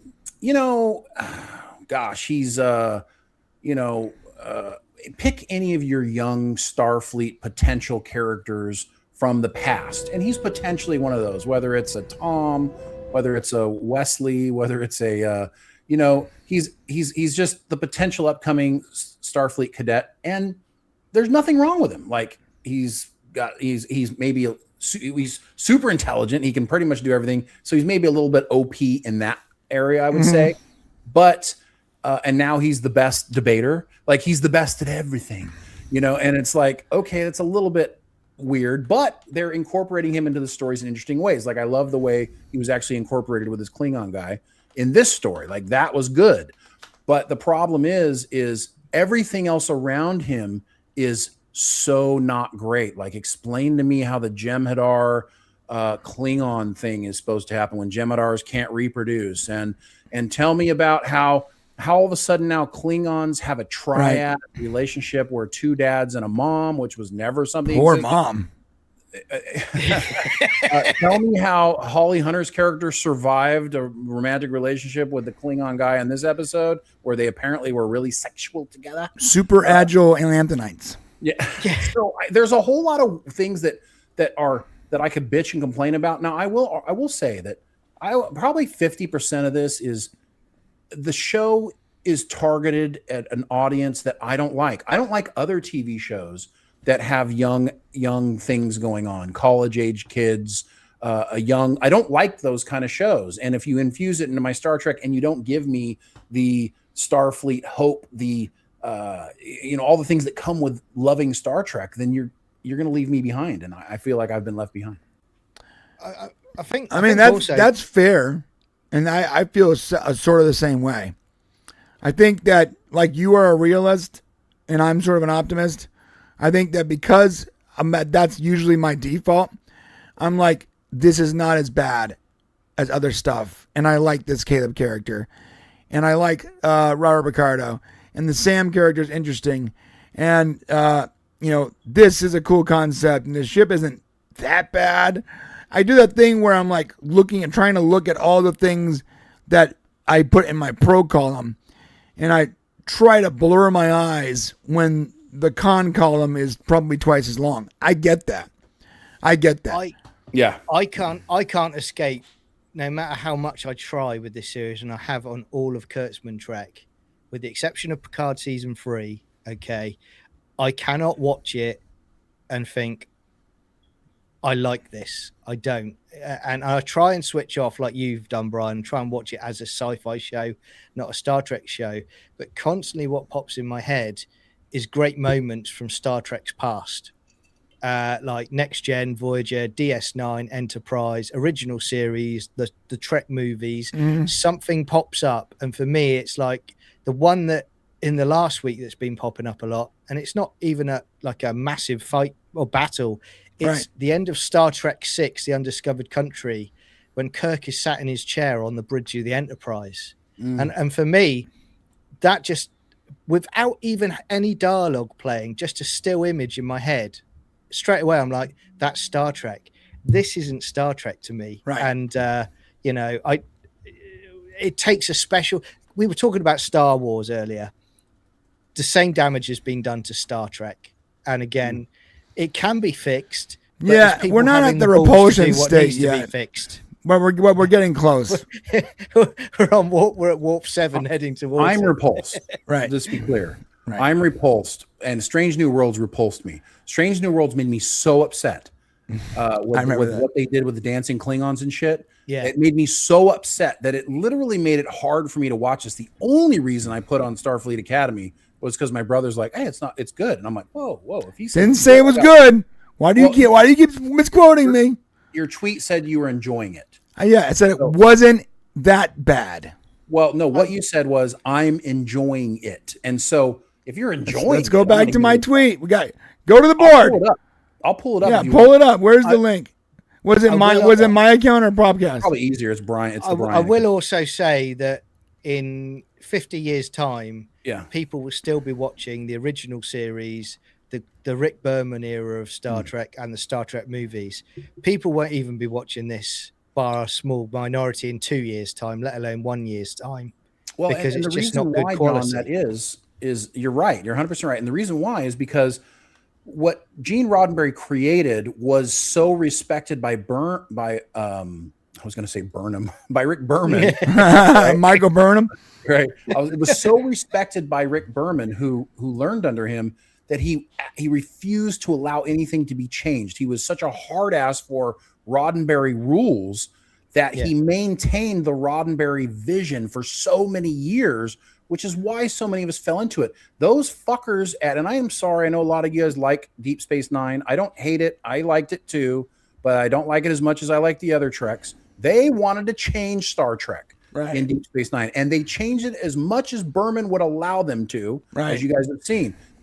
Trek would have been off the rails way sooner had Berman not been in charge, and it would have been a different thing. So, well, we talked about that the other night, mate, and Gary brought up, he goes, he'd love to know what Ira Stephen Bear and the writers of DS9 think about Academy and the Kurtzman era, but Brian was right. They would have gone down the same far left. Yeah, route, Shane's the one who pointed that out to me, actually. Yeah, like had there not been the restraints of Burnham, now I'm doing it. These guys would have made Discovery Deep Space Nine. It would have been deep space, deep holes. Yeah, look at what we left behind documentary. You've got Ira Stephen Bear in there, who actually stops them putting a tick in the editing suite because he said they didn't go far enough because they had he wanted to make Garak gay and to have a gay relationship with Julian. And they made it an almost sexual weird energy with Garak. They did. So I can't find that tweet, Shane. Would have done it. Are you sure it was my account or the podcast? That's the reason I actually wanted to watch it, because I was like, "Whoa!" It was Brian. It was the Brian account. But dude, I am such a troll. I just scrolled through like 15 pages, and I can't find it. I think I might tweet too much, bro. It would have been like 2 weeks ago, bro. Jeez, I can't find it. But I remember specific when I wrote that tweet. I remember telling myself I can't say this is good because it's not. So I don't think I said the word good. No, you said I'm enjoying it, and that was enough to make me go, huh. So that's the only reason I'm like, well, I got to go see what's going on, because maybe something's wrong with my brother, because something, I don't know, possibly. So I'm like, I got to check just for his By the way, you don't know this, but I've actually dyed my hair blue, and I'm getting a septum ring later on. But no, everything's fine, guys. Can I just say about Star Trek and what you were saying about inauthentic people, online? There's I'm not going to name it. There's an official Star Trek channel, like posters, who have basically put out a video talking about I remember in this episode that the Doctor is doing a quote. This is from the drumhead, and they've put clips up of Picard, but they don't mention about the fact that that it's said wrong. They didn't say it correctly. That's skipped over.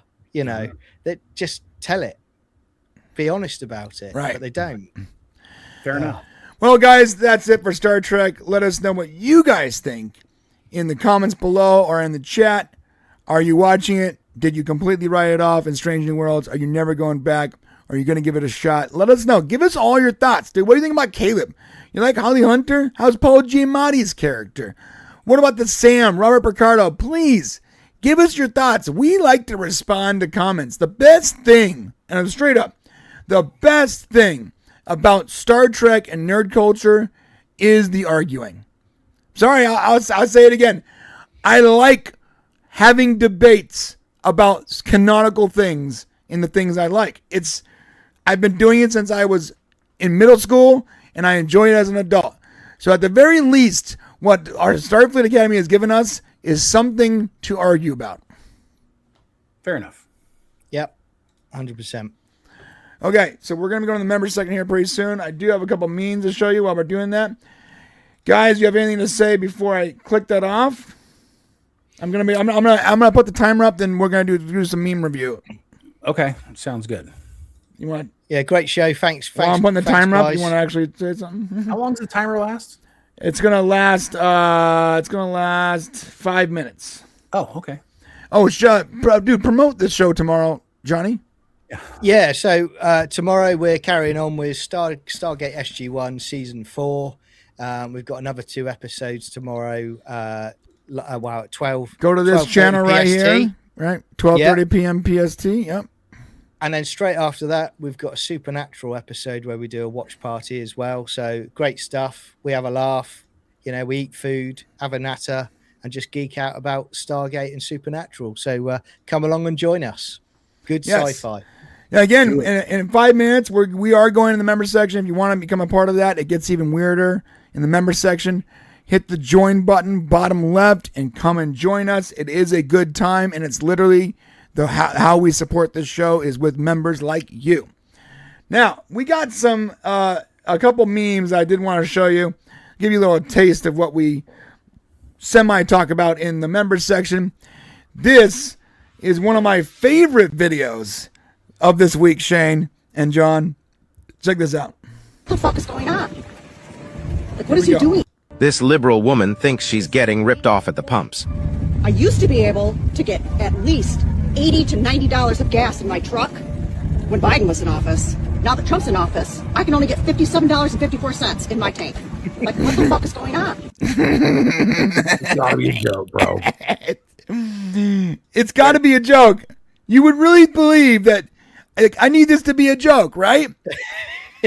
Except for from what I've seen over the last 2 years, I don't think that's a joke. I legitimately think that probably white liberal Karen with the septum piercing and the pink highlights in her hair that we can't see probably believes that she is getting less gas because the cost is less. Dude, I gotta know this AI voice. That voice is everywhere. That liberal woman, go to yeah. I hear that voice a ton of it. Yeah, so funny story about that. The guy who does that voice did an AMA once on Reddit, and he actually had uploaded his voice to like 11 Labs or whatever, and people utilized it so much, he's actually making a living on the tiny bits of royalties that 11 Labs gives him for every time people use those voice.